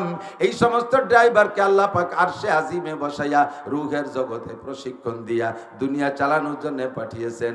নবী আলাইহিস সালাতু ওয়াস সালামের সিরিয়াল শেষ হয়ে যাওয়ার পরে Abu Bakr driver, Omar driver, Usman driver, Ali driver, Muawiya driver, Omar ibn Abdul Aziz driver, বাদশা শাহজাহান ড্রাইভার, বাদশা আলমগীর ড্রাইভার, এই সমস্ত দামি দামি আল্লাহ ওয়ালারা যতক্ষণ পর্যন্ত এই দুনিয়ার গাড়ি চালানোর ড্রাইভিং করেছেন, অতদিন পর্যন্ত দুনিয়াটা সুন্দর চলছে, গাড়িটা ভালো চলছে। এই সিরিয়াল চলে যাওয়ার পরে যখন দুনিয়ার ড্রাইভার হবে, আনতালিদাল আমাতু রব্বাতাহা, সুদখোর, ঘুষখোর, মাগিবাজ, ফাঁকিবাজ, লম্পট, লুচ্চ, টোন মারে, মন মারে, রাস্তা মারে, খাল মারে, বিজিএফ কার্ড মারে, পঙ্গু ভাতা মারে, বয়স্ক ভাতা মাইরে খায়। কথা বলেন? ব্রিজ মারে, কালভার্ট মারে, রাস্তার পিসকো মেরে খেয়ে ফেলায়, কারেন্টের খাম্বা তার সহ গিলে খেয়ে ফেলায়। এইরকম মারিং ম্যান, ফাঁকিবাজ, ধোঁকাবাজ, লম্পট, এরা যখন দেশের স্টার্টিং ধরবে, এই গাড়ির স্টার্টিং ধরবে, তখন এ গাড়ি আর রাস্তায় চলবে না, বারবার ধাক্কা খাবে, ভূমিকম্প হবে, ভূধস হবে, অগ্নিবৃষ্টি হবে, অনাবৃষ্টি হবে, অতিবৃষ্টি হবে, জলোচ্ছ্বাস হবে, মানুষের চেহারা বিকৃত হয়ে যাবে, আবহাওয়া গরম হয়ে যাবে, সব কিছু অনিয়ম হয়ে যাবে। এগুলো সব নিয়ে খাদে পড়বে, তাই ছাড়া আর কিছু না। আনতালিদাল আমাতু রব্বাতাহা ইযা উসিদাল আমরু ইলা গায়রি আহলিহি ফান্তাযিরিসা। অন্য হাদিসে আছে ইযা মুদিহাল ফাসিকু গাযিবার রব, যখন সমাজের মানুষের স্বভাব নষ্ট হয়ে যাবে, তারা বুঝে শুনে এই সুদখোর দুর্নীতিবাজদেরকে তারা সমর্থন করবে, আর এই যোগ্য চেয়ারটায় যত বদমাইশদেরকে বসানোর জন্য তারা চেষ্টা চালাইবে, তখন তাদের উপরে আমি আল্লাহ জালেম চাপাই দেব, জালেমরা জুলুম করবে, আর তারা জালেমকে বসানোর জন্য সমর্থন করবে। তখনই আসমান থেকে একের পর এক গজব আসতে তালে থাকবে। আল্লাহু আকবার। একদিকে দাঁড়াইছে একজন বিএ পাস, আর একদিকে দাঁড়াইছে এক পাঙ্কু গাঁজাখোর। কয়টা পয়সা হইছে? কতক্ষণ? বিএ পাস ভদ্রলোক, হাই স্কুলের হেডমাস্টার, কলেজের প্রফেসর, সে ভোট পায় না। পাঙ্কু গাঁজাখোর, গাঁজা খাওয়া লাগে পয়সা দিয়ে, ভোট কামাই করে ফেলাইছে। নামও তার বোতল। নাম কি? বোতল। মার্কা কি? বোতল। খায় কি? বোতল। কয় না? কথা কয় না? বোতল খায়। কি খায়? বোতল। ভাইকে দিলে ভোট, বোতল খাবে দেশের লোক। এই বোতল পার্টিতে যখন ভোট পড়া শুরু হয়ে যাবে, এই চেয়ারে বসবে এই বোতল পার্টি। তখন তোমরা সারা দুনিয়ার মৌলবীকে নিয়ে দোয়া মুনাজাত করে জালাল খতম পড়াইয়া আর কাজ করতে পারবা না, আর কাজ করতে পারবা না। তখন তোমাদেরকে ওর মাধ্যমে শাসন করা হবে, দেশটা চুষে খেয়ে ফেলবে। এই দেশের সোকালারা টাকা পায় না, সোকালারা টাকা সয়ে দেয় না, কানাডারে বিল্ডিং বানায় দেয়। কানাডা দেশে নো কানাডা, ওর নাম তুই যেন কানাডা। বেগমপাড়া বিল্ডিং হয়ে যায় হাজার হাজার, আর আমরা গরিব গরিবেরা টাকা সয়ে দেখি না। নেলো কিনা ওই জায়গায় টাকা? ওই যে কানাডায় টাকা নেছে কিনা? আহমদ শফি সাহেব। কথা কয় না? আহমদ শফি সাহেব, হাটাজারি হুজুর, পটিয়া, বাবুনগর, জিরি, নাজিরাট, লালবাগ, ফরিদাবাদ, মালিবাগ, যাত্রাবাড়ি, গহরডাঙ্গা, পুড্ড মাদ্রাসা, বাহিদ্য মাদ্রাসা, শামসুল উলুম, কোন মাদ্রাসার হুজুররা বিদেশে টাকা নেই। টাকা নেছে কারা? যেই বোতল ভাইদের পিছনে নাচছি সেই বোতল ভাইরা। কথা বলেন ঠিক কি ঠিক না? কোন সাসিবা কম সালুন খার জম। এক চাষিরে দোষ দিয়ে লাভ নাই, সব চাষিরে দেখা হয়ে গেছে 54 বছর পর্যন্ত। ঠিক কি ঠিক না? আল্লাহু আকবার। নবী পাক বলেন কিয়ামতের পূর্বাভাস, আনতালি দালামাতু রাব্বাতাহা, যখন দেখবা বান্দির পেটে প্রেসিডেন্ট পয়দা হয়, বান্দির বাচ্চা প্রেসিডেন্ট হয়। এ হলো একটা তরজমা।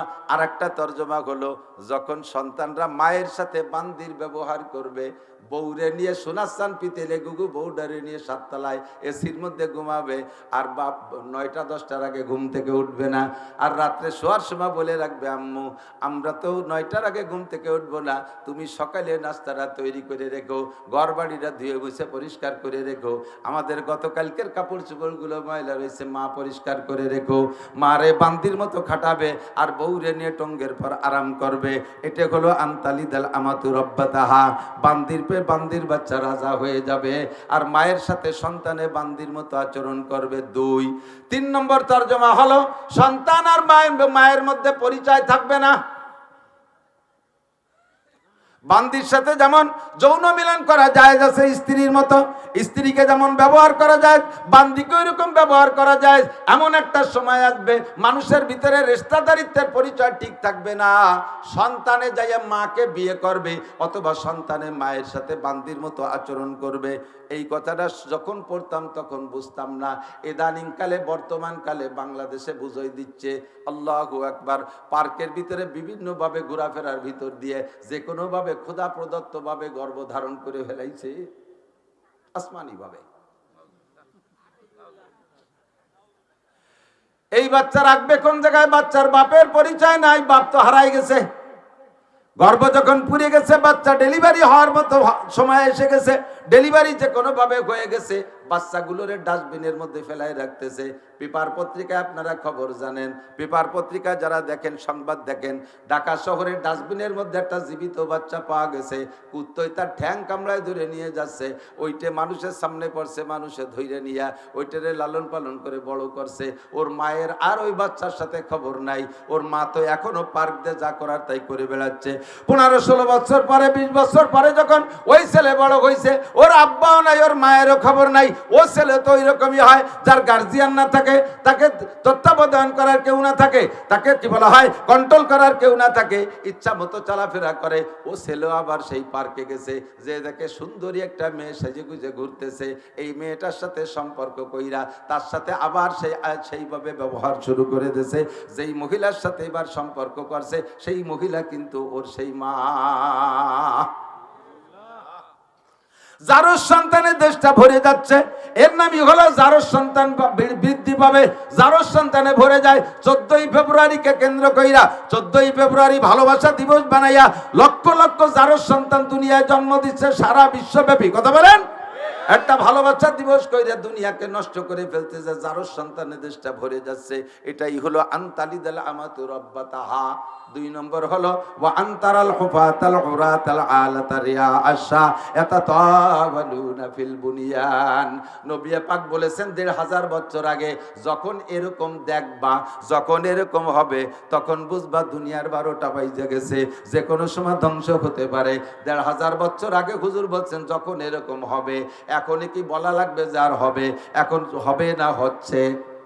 একটু জোরে বলেন, হবে না হচ্ছে? আর কি সামনে বাকি আছে না রানিং হয়ে গেছে? অবশ্যই সব রানিং হয়ে গেছে। এরপরে হুজুর বলেন ও আনতারাল হুফাতাল উরাতাল আ, হুফা মানে খালি পায়, হাফি মানে খালি পায়। এমন এমন গরিবের বাচ্চা, গরিব একটা সময় জুতো স্যান্ডেল পাই নাই পরনের জন্য, খালি পায় ঘোরাফেরা করছে। আনতারাল হুফাতাল উরা, পর্যাপ্ত পরিমাণ পোশাক পাই নাই, খালি গায়ে ঘোরাফেরা করছে। শীতের সময় পর্যাপ্ত কাপড় পাই নাই, আগুন জ্বালাইয়া সেখান থেকে হিট নেছে, গায়ে হিট নেছে, তাপ নেছে, এভাবে জীবনযাপন করছে। হুফা আলা। এরপরে ক্ষুধার্ত, বাড়ি বাড়ি যে যে 4টে পান্থা পানি চেয়ে খাইছে, এমন গরিবের গরিব। আলাতার আশা, এবং কোনো যোগ্যতা না থাকার কারণে, সার্টিফিকেট না থাকার কারণে ভালো কোনো চাকরি পায় নাই, মানুষের বাড়ি রাখালি করে বেড়াইছে। ছাগলের রাখাল, গরুর রাখালি, বাৎসরিকভাবে রাখালি করত, বাৎসরিকভাবে রাখালি ছিল। আপনারা মুরব্বীরা বলেন, একসময় আপনাদের বড় বড় ভালো ভালো ফ্যামিলিতে বাৎসরিকভাবে রাখাল রাখতেন, মনে আছে নাকি? একটু পিছনের দিক হাঁটতে দেখেন, যারা এলাকায় ভালো ভালো পরিবারের ভিতরে রাখাল থাকতো, সেই সমস্ত রাখালদের অবস্থা কি? হুফাতাল উরাতাল আলাতা রিয়াশা ইয়াতাতাওয়ালুনা ফিল বুনিয়ান। এখন তারা বড় বড় উঁচু উঁচু বিল্ডিং বানায়, পাল্লা দিচ্ছে। কতক্ষণ? চারটে ভাতের জন্য দাঁড়ে দাঁড়ে ঘুরছে, পর্যাপ্ত পোশাক পাই নাই, পায়ে একটা স্যান্ডেল নাই, শীতকালে পাও ফাইটে বালিভাঙ্গির মতো চৌচির হয়ে যাইতো। এই বাড়ি বাড়ি চেয়েছে, চারটে পান্তা পানি খেয়ে বেড়াইছে। হঠাৎ করে আঙ্গুল ফুলে কলা গাছ, আঙ্গুল ফুলে কলা গাছ। সে এখন আপনাদের আমাদের সব জায়গায় আছে, সারা বাংলাদেশ জুড়ে লম্বা লম্বা উঁচু উঁচু বিল্ডিং এর পাল্লা দেয়। যেই বাড়ি চাকর ছিল সেই বাড়ির বিল্ডিং ছিল দোতলা, ও পয়সা হওয়ার সাথে সাথে বিল্ডিং বানাইছে চারতলা। কয় ওই বাড়ি দোতলা থাকলে আমারটা হবে চারতলা। উনার গাড়ি কয়খান? 5 খান, আমার হবে 10 খান। উনার কি গাড়ি? নরমাল ট্রাক, আমার হবে ডিস্ট্রিক্ট ট্রাক। উনার কি গাড়ি? উনার কি বাস? কয় উনার লোকাল বাস, আমার হবে পরিবহন। উনার কয়টা ট্রাক কি বলা হয় গার্মেন্টস আছে, 5টা আছে, আমার হবে 10টা। এমন করে সম্পদের পাল্লা চলবে, ইবাদত বন্দেগীর পাল্লা থাকবে না, নামাজ কালামের পাল্লা থাকবে না, ধর্মীয় দিক দিয়ে পাল্লা থাকবে না, জিকিরের পাল্লা থাকবে না। কখনো কথা বলবে না ও নামাজ পড়ে কি পরিমাণ, কয় 5 ওয়াক্ত, আমি পড়বো আরো 5 ওয়াক্ত বেশি, আমি নফল পড়বো, ইশরাক পড়বো, আবিন পড়বো, চাষ পড়বো, তাহাজ্জুদ পড়বো, আমি বাদাত জাওয়াল পড়বো। এমন করে নামাজের পাল্লা দেবে না। ও কেমন করে ইবাদত করে, কয় ও 1 চিল্লা দেশে আমি 3 চিল্লা দেবো, এই চিল্লার পাল্লা থাকবে না। ও কি করে, কয় কোরআন শরীফ পড়তে পারে না, খালি নামাজ পড়ে, আমি কোরআন শরীফ পড়া শিখবো, এই পাল্লা থাকবে না। ও কি করছে, কয় উমরা করছে, আমি হজ করবো, এই পাল্লা থাকবে না।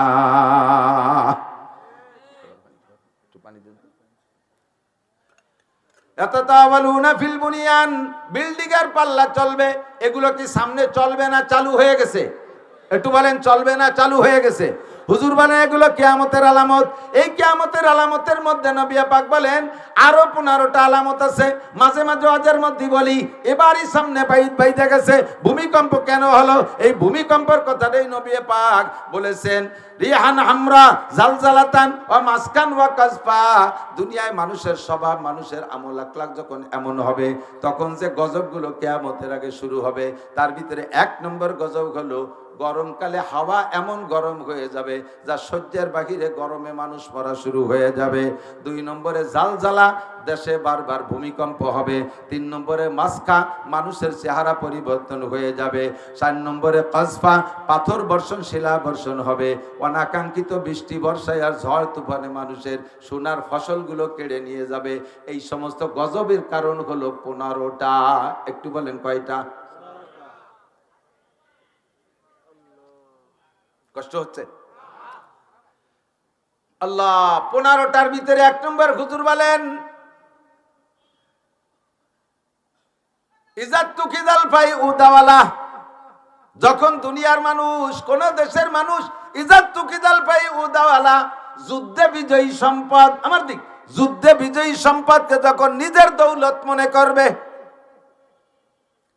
বাংলাদেশকে স্বাধীনের পর থেকে আমাদের যত দ্বন্দ্ব, ওই একটা জায়গায় দেখতেছি, গজবের কারণ, ভূমিকম্পের কারণ, এইটাই একটা কারণ। 1 নম্বর ইজাতুকিদাল ফাই উদাওয়ালা, যুদ্ধে বিজয়ী সম্পদকে নিজের সম্পদ মনে করে কামলা কামড়ি। এক দল কয় আমরা স্বাধীন করছি, আর এক দল কয় আমরা ঘোষণা দিছি। এই স্বাধীন আর ঘোষণা নিয়ে 2 দলের কামলা কামড়িতে সারা বাংলাদেশের 18 কোটি মানুষ অস্থির। ভূমিকম্প কেন হয়? যত দোষনন্দ গোস মৌলবীকে উপরে 10 কয়। আগে এত হুজুরও ছিল না, এত আযাব গজবও ছিল না। তাই কি হুজুর ভাই যে আযাব গজব বাড়াইছে নাকি? এই কথাটা ফিরাউনি কথা। এই কথাটা কি কথা? ফিরাউন 300 বছর পর্যন্ত রাজত্ব চালাইছে, মাতুপারি করছে, এর ভিতরে কোনো আযাব গজব আসে নাই।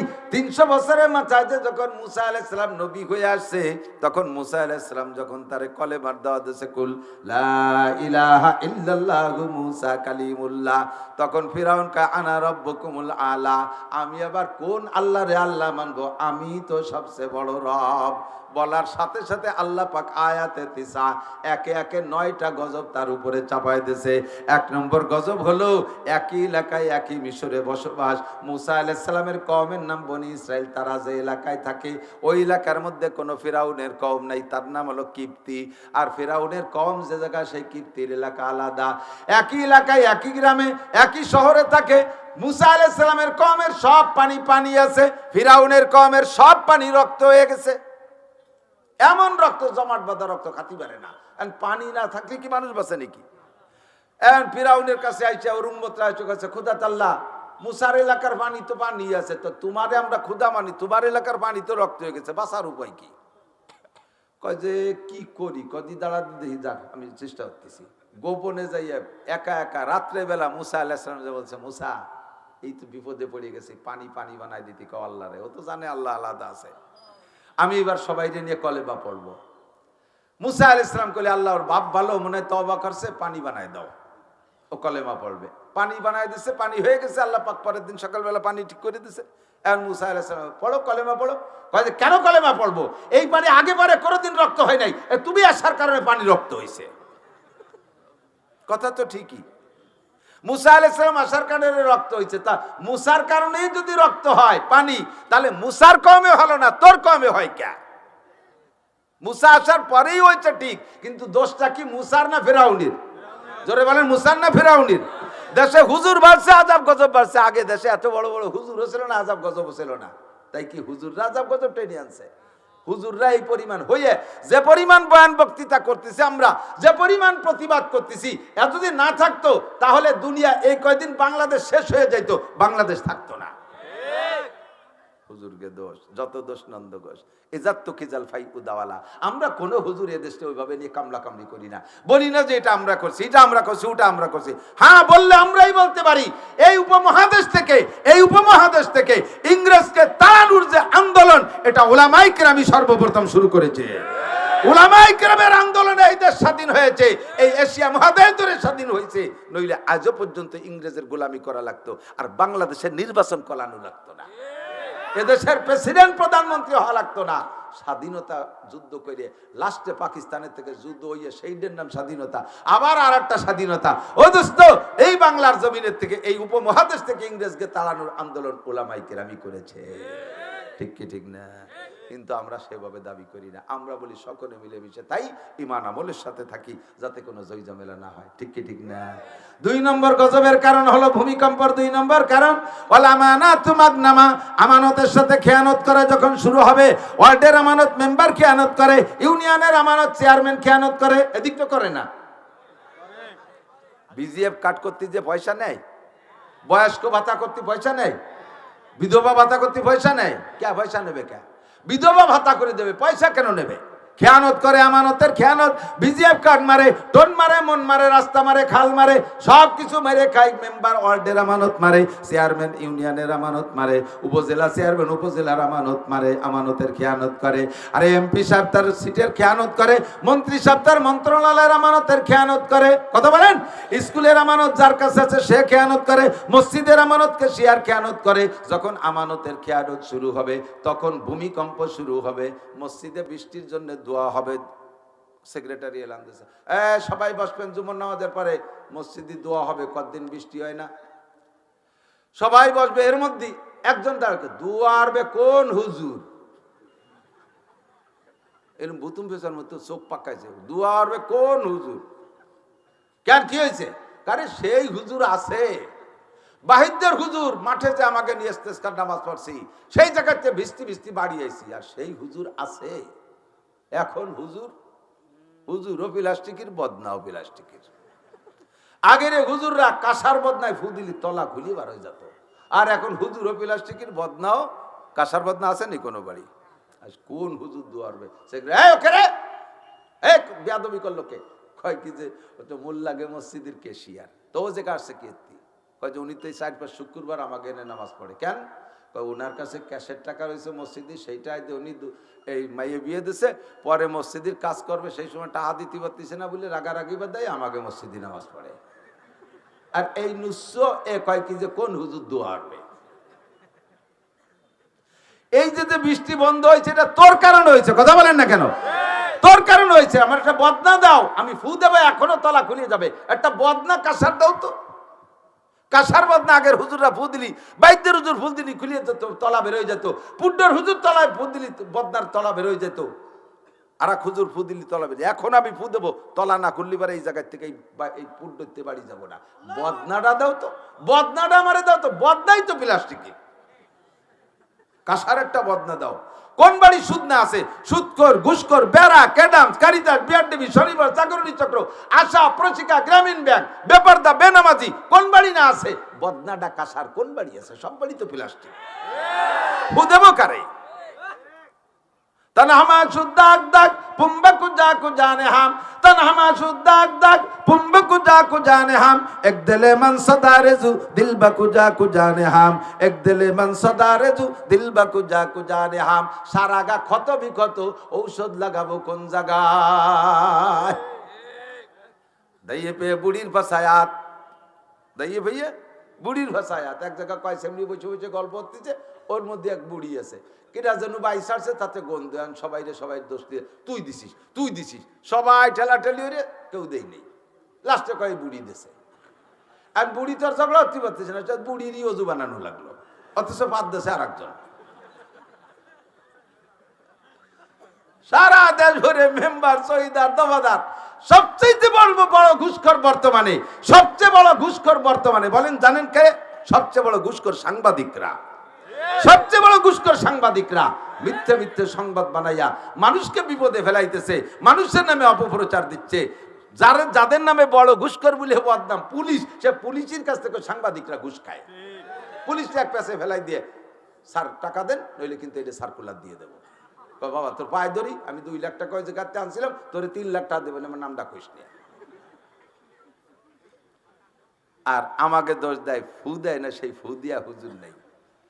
ওয়ালা মানাতু মাগনামা, আমানতের সাথে খেয়ানত, মসজিদের আমানত। খেয়াল রাখেন, একটু মনে রাখেন, কেশিয়ার যারা আছেন, মসজিদের কেশিয়ার পদ নেওয়ার মতো চেষ্টাই করবেন না। আমি আমার নায়েবে মোহতাম সাহেব নিয়েছে, আমার সভাপতি হিসাবে আসছে আমার মাদ্রাসা, এই ভরা মজলিসে বলে গেলাম, আমার মাদ্রাসা সুলতান শাহী গোড়াইদের মাদ্রাসায় যদি আমি যোগ্য মোহতামিম তৈরি করতে পারি, আমি পদ ছেড়ে দেবো, আমি মোহতামিমের লুবি না। বিশাল বোঝা, বিশাল বোঝা। 2020 সালের মে মাসের 1 তারিখে আমার মোহতামিমের চাকরি। এর আগে 8 বছর সভাপতিত্ব করছি সুলতান শাহী মাদ্রাসায়, এরপরে বানাইছে সভাপতি মোহতামিম। এই 2020 সালের থেকে নিয়ে এই 25 সাল শেষ হতে লাগছে, 1 টাকা বেতন নিতে পারিনি। মাহফিলের পরে উস্তাদরা খরচ বরচ বাদে যা টেকছে বাক করে দিয়ে দেই যে কয়েকজন যারা চলে গেছে, কিছু বেতন বাকি রয়েছে, তাকে দেওয়ার মতো কিছু নেই। নিজের পকেটে থেকে 30,000 টাকা বের করে দিছি, যান ওই 3 জনটা দিয়ে দেন 10,000 টাকা করে। একটা লুকমা ভাত মাদ্রাসার খাই না, আল্লাহর রহমতে আল্লাহ খাওয়ায় না। আল্লাহ আমার মোটা রুজি যেদিন থেকে রুজি প্রশস্ত করে দেয়, সেই দিন থেকে চলতে আছি। পদের কুলে কোনো লোভ নাই। আমার এই দায়িত্ব বহন করা খুব কঠিন মনে হয়, খুব কঠিন মনে হয়। আমার জিম্মায় যে শিক্ষকরা আছে, তাদের যদি বেতন না দিতে পারি, অধীনে ছাত্ররা আছে, তাদের যদি থাকা খাওয়ার ভালো ব্যবস্থা করতে না পারি, আমি এই আমানতের দায়িত্ব সঠিকভাবে পালন করতে পারলাম না। তার চাইতে আমার সহকারী শিক্ষক থাকাই ভালো, আমি মোহতামিমি করতে রাজি না। আমানতের সাথে গনিমতের ব্যবহার করবে যখন, তখন তোমারই কারণে ভূমিকম্প হবে, ভূধস হবে, অগ্নিবৃষ্টি হবে, অনাবৃষ্টি হবে, অতিবৃষ্টি হবে, জলোচ্ছ্বাস হবে, যত আযাব গজব তোমার কারণে হবে। যখন আমানতের সাথে খেয়ানত চলবে। 2 নম্বর ওয়াযাকাতু মাগরামা, ভূমিকম্পের 3 নম্বর কারণ, যখন উম্মতের যাকাতরে জরিমানা মনে করবে। যাকাত নগদ টাকা 52.5 ভরি রূপার দাম, অথবা 7.5 তোলা স্বর্ণের টাকা, যা এই পরিক্ষেপ করবে না। 365 দিন চলে গেছে এভাবে, কিন্তু 366তম দিন যে যখন আপনার দোকানে হিসাব করে দেয়, 1 মণ পেঁয়াজও যদি হয়, তার 40 ভাগের 1 ভাগ দিতে হবে। যে ফসল যেমন ফলাইতে তার পিছনে যেমন খরচ, তার থেকে ওসর সেভাবে দিতে হবে। যেই ফসলের পিছনে কোনো খরচ নাই, 1 বিঘে জমিতে বাঁশ লাগাইছেন, তারে সার ওষুধ কীটনাশক পানি দেওয়া লাগে না, বাঁশের চাষের জন্য কিছু দেওয়া লাগে না, কোনো লাগাইতে আসলে হয়ে যায়। কতক্ষণ এই বাঁশও আপনার 40 বাঁশের ভাগ দিতে হবে, 10টায় 1টা। বছরের শেষে 10টা বাঁশের 1টা বাঁশ গরিবরে দিয়ে দিতে হবে, 10টা বাঁশের 1টা। যদি আপনি না দেন, আল্লাহ পাক রাখে দিতে পারে। সুন্দর সুন্দর করলি হয়ে কেবল মাথা বের হয়েছে, হালকা একটা ঝড় সাইডে মাথাগুলো ভাঙ্গে সব মাথা বানায় দেবে। বারে বারে 10টা বাঁশের 1টা বাঁশ। আম বাগান বানাইছেন, ওরও আম বাগানের 10-20 ভাগের 1 ভাগ দিতে হবে। আমাদের দেশে কলাই বুনাই নাকি জানি না, আমাদের ওদিক কলাই ফসল বুনাই, কলাই মুসুরি, এর পিছনে সার ওষুধ কীটনাশক পানি দেওয়া লাগে না, শুধু বুনই রেখে আসে আর সময় মতো কাইটে নিয়ে আসে, এর 10 ভাগের 1 ভাগ দিতে হবে।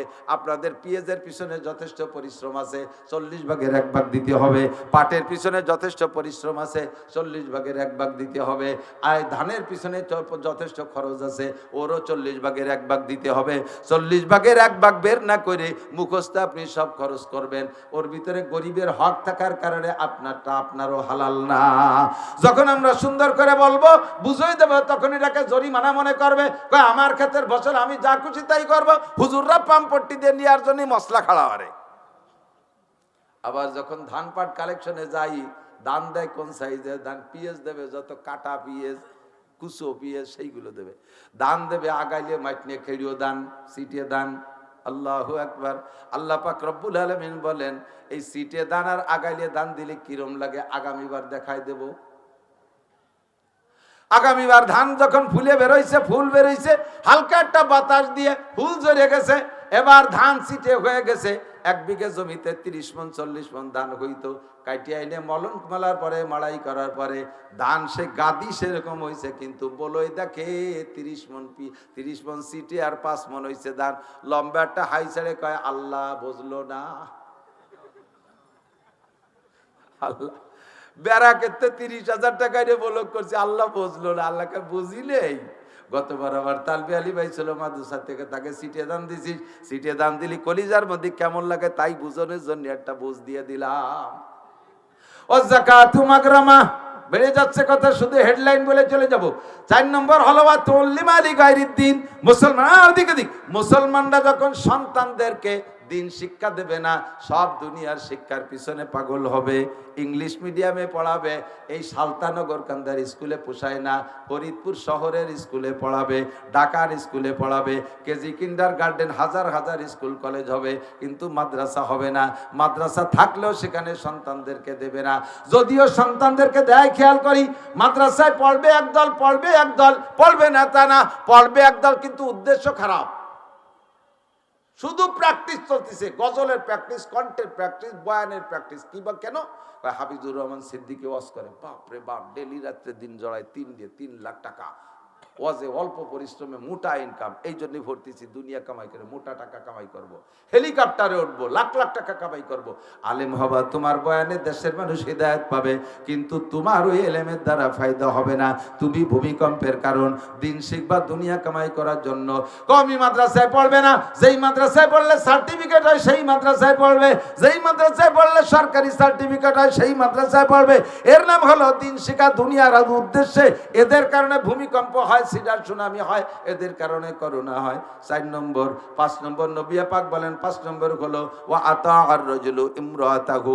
যখন পুরুষরা নারীদের আনুগত্য হয়ে যাবে, বৌতি যা কবে তাই করবে, বৌতি কয় ওঠো উঠবে, বৌতি কয় বসো বসবে, মায়ের কথা শুনবে না। ওয়া আদনা ওয়া আতা আর রাজুলু ইমরাতাহু ওয়া আক্কা উম্মা।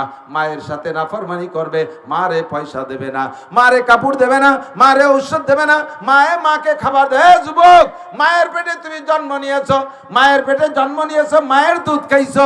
তুমি বোর পেটে জন্ম নেও নাই, শাশুড়ির দুধ খেয়ে বড় হও নাই। ইনকাম শিকার পরে শাশুড়ির নামে একটা অ্যাকাউন্ট খুলে সেই অ্যাকাউন্টে টাকা জমা রাখে, আব্বা মার থেকে চোখে ধুলো দিয়া টাকারে গোপন রাখে। তুমি ভালো করে জেনে নাও, বিশ্বনবী বলেন সালাসাতুন কদ হারামাল্লাহু আলাইহিমুল জান্নাহ, 3 জনের জন্য বেহেশতে হারাম। তার মধ্যে 1 নম্বর হলো মুদমিনুল খামার, যারা নেশাখোর, তাদের জন্য বেহেশতে হারাম। 2 নম্বর আল আক, মা বাবার নাফরমান সন্তান। আব্বা মাকে কষ্ট দিয়ে যদি তুমি কাবা ঘরের মধ্যে তোমার মরণের সময় হয়, কাবা ঘরের মধ্যে যদি তোমার মরণ হয়, তবুও তোমার মরার সময় কলেমা নসিব হবে না। কারণ আব্বা মা তোমার উপরে যুক্তিসঙ্গত ভাবে দুঃখ পেয়ে বসে আছে, অযৌক্তিক ভাবে না, যুক্তিসঙ্গত ভাবে তোমার পর কষ্ট পেয়ে বসে আছে। অনেক ছেলেরা আছে কয়, আমি কি তোমার ছেলে একা নাকি? আরো ছেলেরা আছে না, তাদের কাছে চাইতে পারো না। এ কথা বলবা না যুবক, এ কথা বলবা না। তুমি মনে করবা তোমরা 5 ভাইও যদি হও, তুমি মনে করবা আমি আমার মায়ের একাই সন্তান, আমার কামাইটা মায়ের কাছে দেব। আরে ক্যাশ টাকা আইনা আব্বা মার হাতে দিয়ে গোনাবা। 1 লক্ষ টাকার একটা বান্ডিল। আব্বা তো যখন ইনকাম করতে জানতেন, তখন বাংলাদেশে 1000 টাকা জন্ম নেই 1000 টাকার নোট। এখন 1000 টাকার বান্ডিল আব্বার হাতে দিলে আব্বাকে, ওরে বাবা, হাসিনে দেশে নাই, কত বড় টাকা বানাইতে গেছে। এই 1 লাখ টাকার বান্ডিল হাতে দিলি, নাড়াচাড়া করে ওই বান্ডিলের থেকে বাপের সাহস হয় না ওর থেকে 1 খান টাকা খুলে নিতি, কিন্তু নাড়াচাড়া কইরা আবার তোমার হাতে দেবে, যাও আব্বু এটাকে দিয়ে তুমি কাজে লাগাও। এই টাকা আব্বার হাত দিয়ে নাড়াচাড়া হইয়া মায়ের হাতের গুনাগুনির পরে আবার তোমার হাতে আসবে। এই টাকারে যে জায়গা লাগাবা ওই জায়গা টাকার গাছ হবে, ওই টাকায় গাছ হবে। আর আব্বা মার চোখ ফাঁকি দিয়ে, আব্বা মার হাত ফাঁকি দিয়ে শাউরির হাত দিয়ে গুনাইয়া টাকার বরকত নিবা, ও টাকা যে জায়গা লাগাবা কারুনি সম্পদের মতো মাটির তলে চলে যাবে। ব্লকের মেশিন পুতপা, তাই দিয়ে পানি বেরোবে না, ফক ফক করে গ্যাস বেরোবে। ওয়াদনা সাদিকাহু আকসাবা, কিয়ামতের আলামত নবী পাক বলেন ভূমিকম্প আর ঘূর্ণিঝড়ের কারণ কি? নবী পাক বলেন ওয়া আদনা সাদিকাহু আকসাবা, বন্ধু বান্ধবের পিছনে হাজার হাজার লক্ষ লক্ষ টাকা খরচ করবে, কিন্তু আব্বার লুঙ্গি কিনে দেবে না। আব্বা একটু তবলিগে যাইতে 5,000 টাকা চাইলে সে সময় টাকা থাকে না, চার দোকানে বসে পিঠাগিরি দেখায়, মিষ্টির দোকানে বসে হাজার হাজার টাকা নষ্ট করে, নির্বাচনের 5 লক্ষ লক্ষ টাকা খরচ করে, অথচ আব্বার জন্য ঔষধের টাকা জোটে না। এই তোর কারণে দুনিয়ায় ভূমিকম্প হয় আর গজব হয়। এরপরে হুজুর বলেন 4 4 8 9 নম্বরে হলো হুজুর বলেন ওয়াজাহারাতিল আসওয়াতু ফিল মাসাজিদ, বড় বড় মসজিদ হবে, মাসাজিদুহুম মুতাআমিরাতুন ওয়া হিয়া খারাবুন আনিল হুদা, মসজিদ বানাইয়া পাল্লা দেবে। ওদের মসজিদ কি দিয়ে বানাইছে? কয় ইট দিয়ে রং করছে, শুধু টাইলস করে নাই। কয় না আমাদের এটা টাইলস হবে। ওদেরটা কি টাইলস দেশে? কয় আকিস কোম্পানির। আমাদেরটাই হবে মার্বেল টাইলস। ওদেরটার ভিতরে বাতাসের কি ব্যবস্থা? ওদেরটার ভিতরে ফ্যান দেশে। কয় আমাদেরটাই হবে এসি। ওদেরটাই কি ফ্যান দেশে? কয় 52 ইঞ্চি ফ্যান দেশে। আমাদেরটা হবে হেলিকপ্টার সাইজের ফ্যান। দেখছেন হেলিকপ্টারের ফ্যান, বড় বড় ফ্যান, এক ফ্যানে সারা মসজিদ। ওই যে যদি না দিয়েছেন বাঙ্গা ঈদগাহ মাদ্রাসার মসজিদে দেখবেন নিক্সন চৌধুরী ফ্যান কটা তার 8টা ফ্যানে এক একখান হেলিকপ্টার উড়তে পারে। পাল্লা চলবে মসজিদ বানাইয়া। ওদের মসজিদে নরমাল কার্পেট, আমাদেরটা হবে মখমল, গালিচা হবে 1 ইঞ্চি। এইভাবে পাল্লা চলবে, কিন্তু মসজিদের ভিতরে মুসল্লি থাকবে না। ফজরের আজান দিলে ইমাম, মুয়াজ্জিন আর বুড়ো একজন মুসল্লি ছাড়া মুসল্লি নাই। ওক্তীয় নামাজে কোন মসজিদে আজানের ব্যবস্থাও থাকবে না। এইগুলো হলো কিয়ামতের আলামত, ভূমিকম্পের কারণ। যেগুলো বলছি সামনে হবে, এরা সব রানিং হয়ে গেছে। একটু জোরে বলেন চলছে কি চলছে না? এরপরে হুজুর বলেন এই 3টে ইম্পর্টেন্ট, ভেরি ভেরি ইম্পর্টেন্ট 3টে।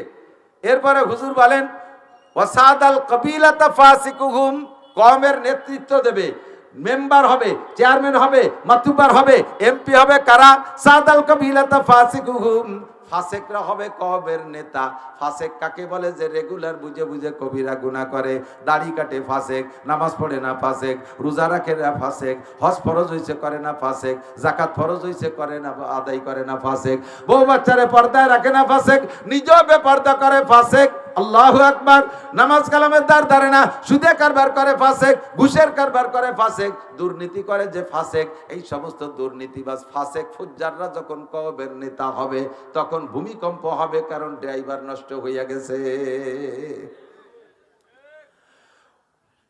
ওয়াসাদাল কবিলাতা ফাসিকুহুম। এরপরে হুজুর বলেন ওয়াকানা জাইমুল কওমে আরজালাহুম, কওমের চিন্তাবিদ হবে। জাইম মানে চিন্তাবিদ। কওমের মাতুব্বারি করবে কারা? আরজালাহুম। আজ থেকে 30 বছর আগে যারা এই মাঠে ক্ষেত খামারে কিষেন কামলা দিয়ে বেড়াইছে, পরের বুইতে পিঁয়াজ লাগাই বেড়াইছে, পরের জমির পাট কাটিয়ে বেড়াইছে, এই সমস্ত কিষেনরা হঠাৎ করে আঙ্গুল ফুলে কলা গাছ, বিশাল ধনী ছেলে একটা আমেরিকা চলে গেছে, মাসে 5 লাখ টাকা পাঠায়। হঠাৎ করে আঙ্গুল ফুলে কলা গাছ, সালতার থানা সদরের ভিতরে বড় বিল্ডিং, ফরিদপুর শহরে বিল্ডিং, ঢাকা শহরে জায়গা রাখা শুরু হয়ে গেছে। এই সমস্ত মূর্খ অশিক্ষিত কিষেনরা যখন হবে সমাজের মাতুব্বার, এরা হবে মাতুব্বার। অমক মাতুব্বার না থাকলে কি বলা হয়, সালিশ হবে না। এইরকম মূর্খরা যখন কওমের নেতৃত্ব দেবে। এরপরে হুজুর বলেন উকরিমার রজুলু মাকাবাতা শাররিহি। ভাই আমার দিক তাকান। উকরিমার রজুলু মাকাবাতা শাররিহি, মানুষকে সম্মান করা হবে তার ক্ষতির ভয়ে।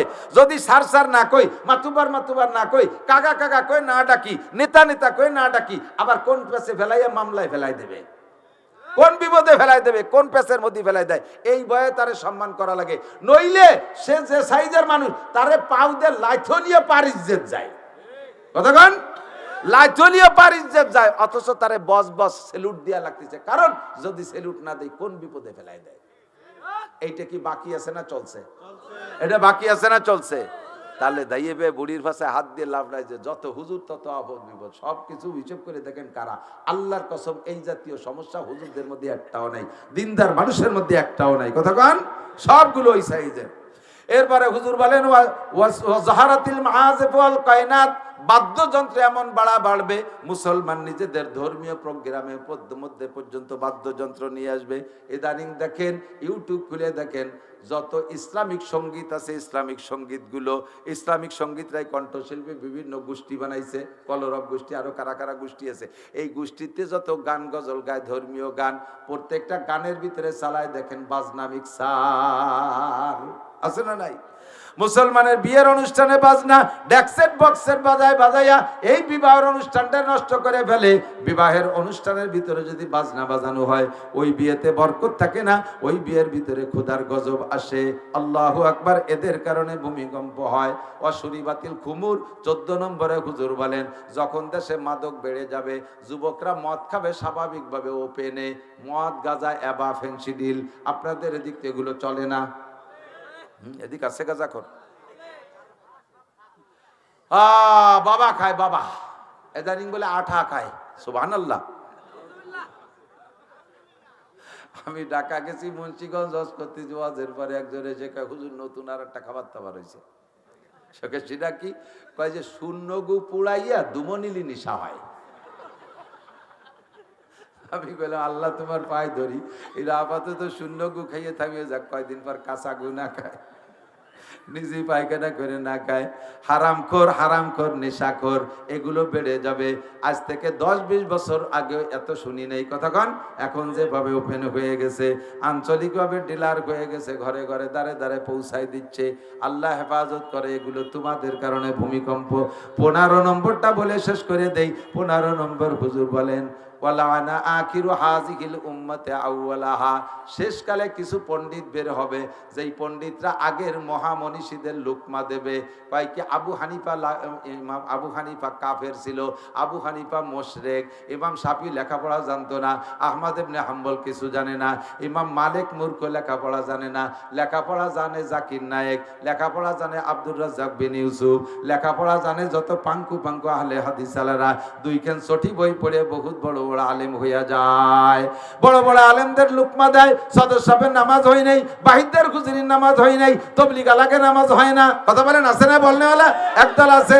লানা আখিরু হাদিল উম্মাত আওয়ালাহা, পুড্ডর খুজরির নামাজ হয় নাই। এই সমস্ত বড় বড় আলেমদের নামাজ হয় নাই। পূর্বের মানুষদেরকে লুকমা দিয়া শুরু করবে। ওয়ালানা আখিরু হাদিল উম্মাত আওয়ালাহা। হুজুর বলেন, এই 15টা কাজ যখন রানিং হবে, ফারতাকিবু ইনদা যালিকা রিহান হামরা, অপেক্ষা করো, তখন তোমাদের বাতাস গরম হয়ে যাবে। ওয়া জালজালাতান, ভূমিকম্প হবে। ওয়া মাসকান, মানুষের চেহারা বিকৃত হবে, চরিত্র নষ্ট হবে। আর কি? ওয়া কাযফা, আকাশ থেকে শিলা বর্ষণ, পাথর বর্ষণ হবে। এর একটাও বাকি নেই, সবই কিয়ামতের পূর্বাভাস। আল্লাহ পাক এই দেশকে এই সব গুনাহ থেকে হেফাজত করুক। জোরে বলেন আমিন। রাষ্ট্রীয়ভাবে সবাই ভালো হয়ে যাক, নেতারা ভালো হয়ে যাক, সবাই ভালো হোক। আমরা এখানে যারা বসা আছি, এই যে 15টা দোষ বলছি, এর 2-1টা আমাদেরও কেরকের মধ্যে আছে না নাই? কথা কন না কে? আছে না নাই? আমরা যার মধ্যে যে কয়টা আছে, সেই কয়টার থেকে এক্ষুনি তওবা করে ফেলি। আস্তাগফিরুল্লাহ বলে, আস্তাগফিরুল্লাহ। মুখে আস্তাগফিরুল্লাহর সাথে অন্তরটারে তৈরি করেন, আমি জীবনে কোনোদিন এই গুনাহগুলো করব না। আস্তাগফিরুল্লাহ, আস্তাগফিরুল্লাহ আল্লাযী লা ইলাহা ইল্লা হুয়াল হাইয়ুল কাইয়্যুম ওয়া আতুবু ইলাইহি। দোয়া করবেন, দোয়া করবেন। আপনি করবেন, কিন্তু একটু এটা রিপোর্ট করে শুনাই দিয়ে আর হয় না। বসি দোয়া হবে মুক্তাসার।